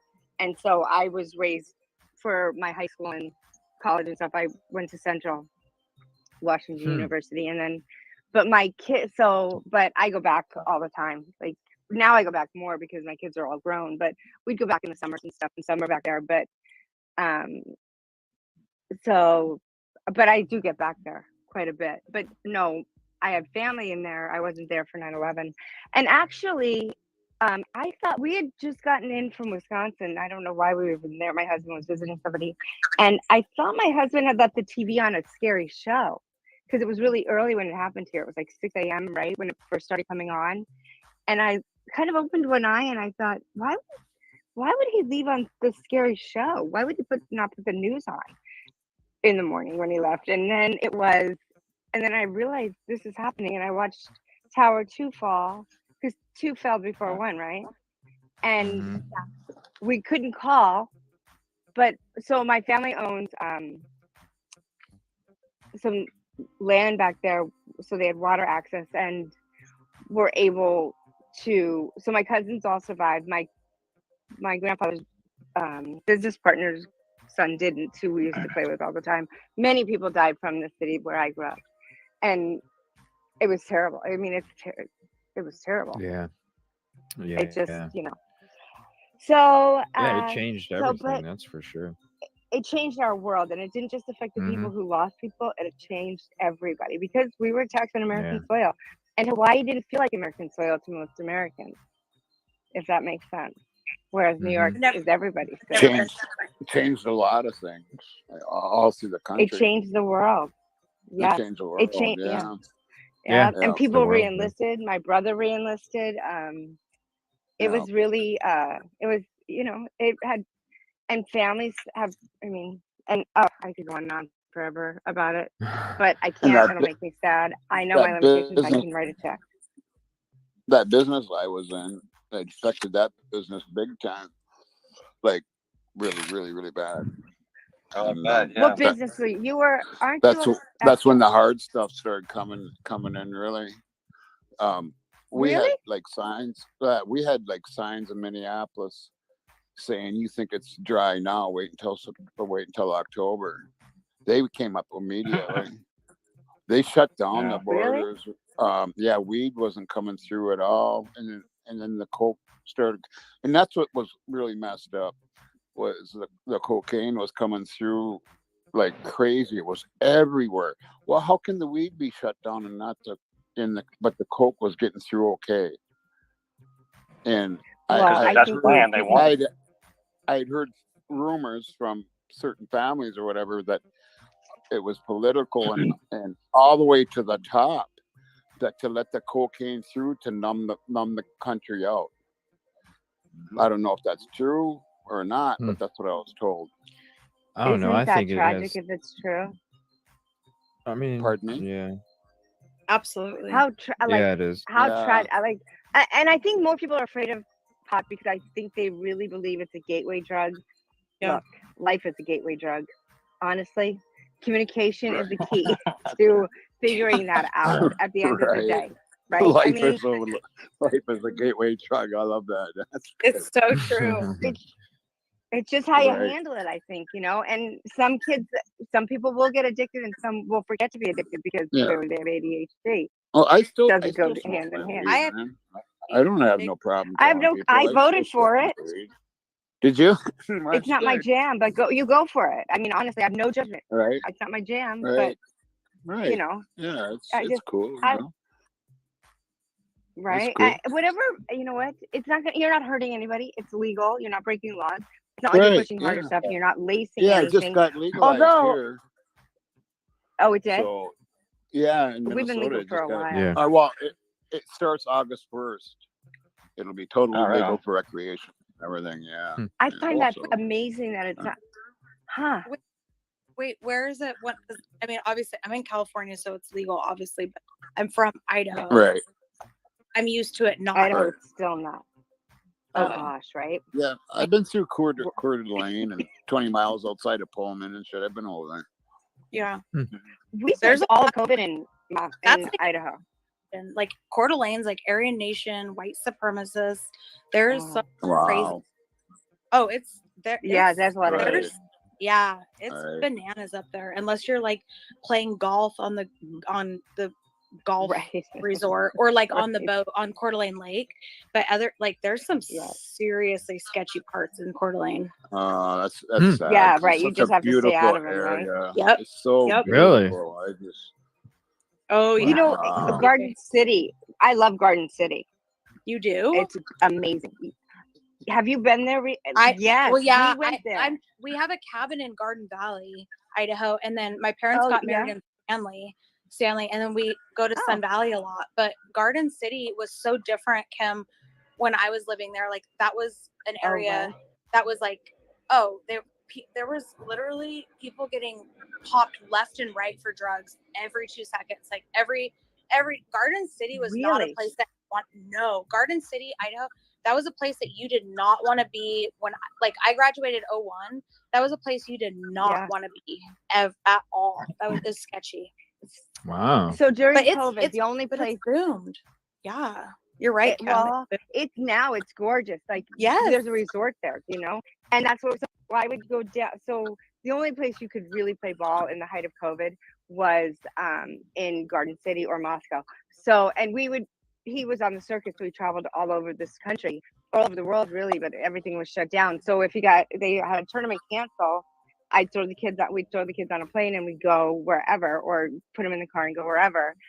And we would stay in that Garden City, that resort place. And so we really didn't leave the resort, but it's just like a picnic in paradise. You wouldn't even know anything bad was going on around you. That's crazy. I mean, the kids had the best time, and a beautiful hotel, beautiful accommodate. I mean, it was lovely, and you didn't have to wear a mask, which was so bizarre. Really? Bizarre. Well, yeah. Whenever I went, Idaho was different. Whenever I traveled back from here back home, actually, my brother, my sister, my brother, and my brother-in-law, they actually told me that people would be shit on, and I'm just going to say it, they would actually be shit on from people for actually wearing a mask. People in Idaho and in Boise, they'd be like, "What? You're wearing a mask?" Like, that's sad too. Yeah, it is crazy, right? Yes. Crazy. It was crazy when I went there. It's crazy. It made you feel bad. And kids are used to Yeah, that's into Wow, Washington that's too, I think, right? Look at the Mhm. bust. The Tacoma bust was an Aryan Nation, and that, all that,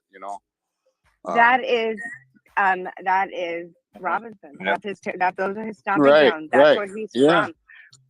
And Right. my son And- played ball with those boys, because you know what? That's where the ballers are, and they are good Well- ballers. And so you take your kid to the best. Yeah. Is So I that- took is Undergrad over that- there. I took him to the hood. That Jesse Bailey Yeah. is that Emma's dad or no? I think it's her uncle, from what I keep seeing. I think it's her uncle. Her father's name is Paul. Her father's name is Paul, and I Yes. think her Oh, mom's name okay. is Kim. Yeah. Her mom has the same name as I do. Yeah. Their house is for sale in Idaho now. So in it'd Moscow be now. her dad's brother. Her dad's brother. Her uncle. Is he in Tacoma? Well, that'd be her uncle then, if it was her brother. But Yeah. they're His brother. all I didn't know they're all into dealing. They're all into I mean, it's just Right. a fact. They're all into dealing and doing all. I mean, that whole family right there. I mean, it's just, it is what it is. People know it.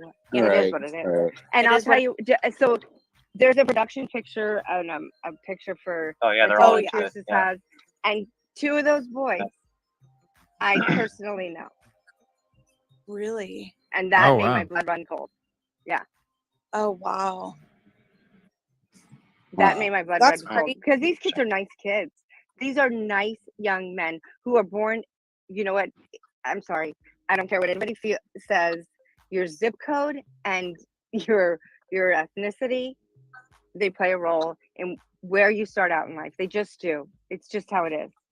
And that doesn't mean they're privileged or their life isn't, people's lives aren't hard, but they can be less hard because of your zip code and your ethnicity. And that's a Which fact. is unfortunate. And I've watched it. And those I boys was- over there in Tacoma Yeah. that play ball with my son are better kids than my kid can be sometimes. I'll tell you that. Mhm. I'd be like looking at, and those mothers are good mothers. I My love cousin- their moms. Yeah, we spent a lot of time up because my cousin went to Gonzaga, and she had a full Oh, ride yeah. up.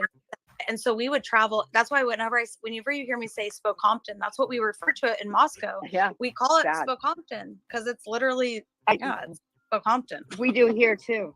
Yeah. We do here in the bubble, right? Yep. I mean, in Washington, you don't have middle of the road. You have and have not. That's it in Washington State. And I think Idaho is much like that. Yep. Yeah. And I think that's how the drugs come Well, in, right? Well, my zip code would be probably yeah. pretty bad because I'm from the res, man. Oh, you are? You know what? Yeah, Can I I'm from tell the you? reservation, so yeah. I absolutely our reservation here in our area is, I love it. Like, I have a Right. lot of respect. I have a lot the of respect. best. Are you kidding? Yeah, I would. A hot Yep. game of bingo, and I I'm wouldn't all live in. in your house, man. Really. Yeah. But yeah, I I was just, a white you know, boy raised on a res, man. yeah, good for you. I mean, it's a. Come here. Yep. I have so many other places I can go with that. The problem is our kids don't know history, or a generation before us forgot history, and we need to teach our kids history.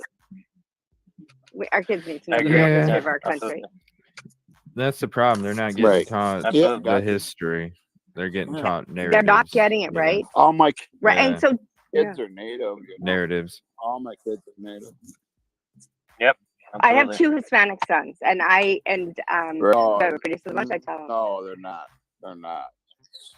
Yeah. They're not. What? They're not what? I think I Kim missed thought that. you were saying they're not Hispanic. Yeah. Mine aren't I have 2 Hispanic children. No, I thought Kim was saying that you thought that you were said they're not. They're not what? So you didn't answer. Who, me? I don't know. All I heard. Are was your Kim- children Native American? Yes. I Mine thought are, that's yes. what you said. Oh, yeah, yes. And I lost my oldest to murder in 1998. Oh, I'm so sorry. So That is sorry. interesting, Jess. Oh my god. I'm so sorry. And was it ever solved? Was the crime solved? Yeah, we know who did it, but they never spent 1 minute in prison or jail or nothing. No way. Wait, we should be That covering. that is a death. And there was a Yeah, we should be major, covering major that. lawsuit. Talking about this. He was What? he was murdered by 5 security guards Oh man. at a place at an establishment. I'm not going to say what kind of establishment and nothing on the show here, Oh my god. but it was kind of major news in law and politics magazines throughout the country. It was very political.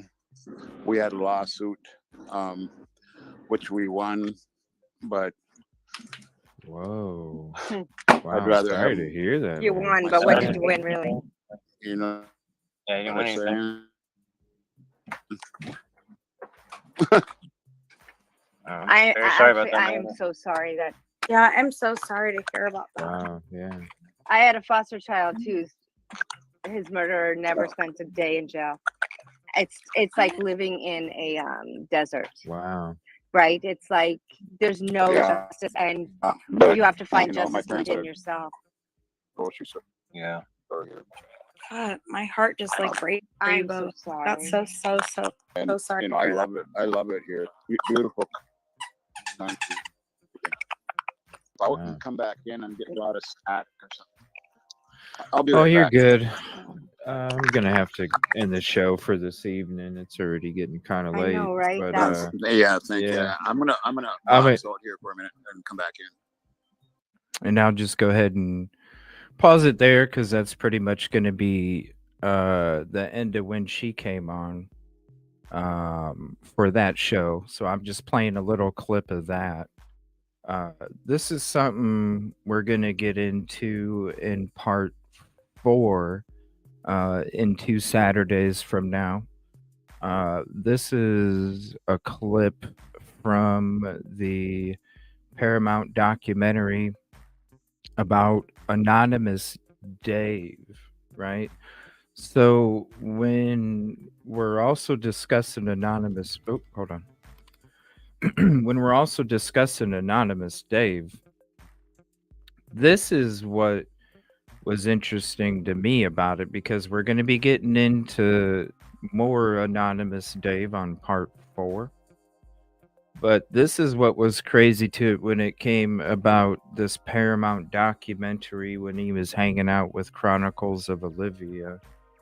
And he was saying that everything is scrubbed and white, which, I mean, come on, let's be honest.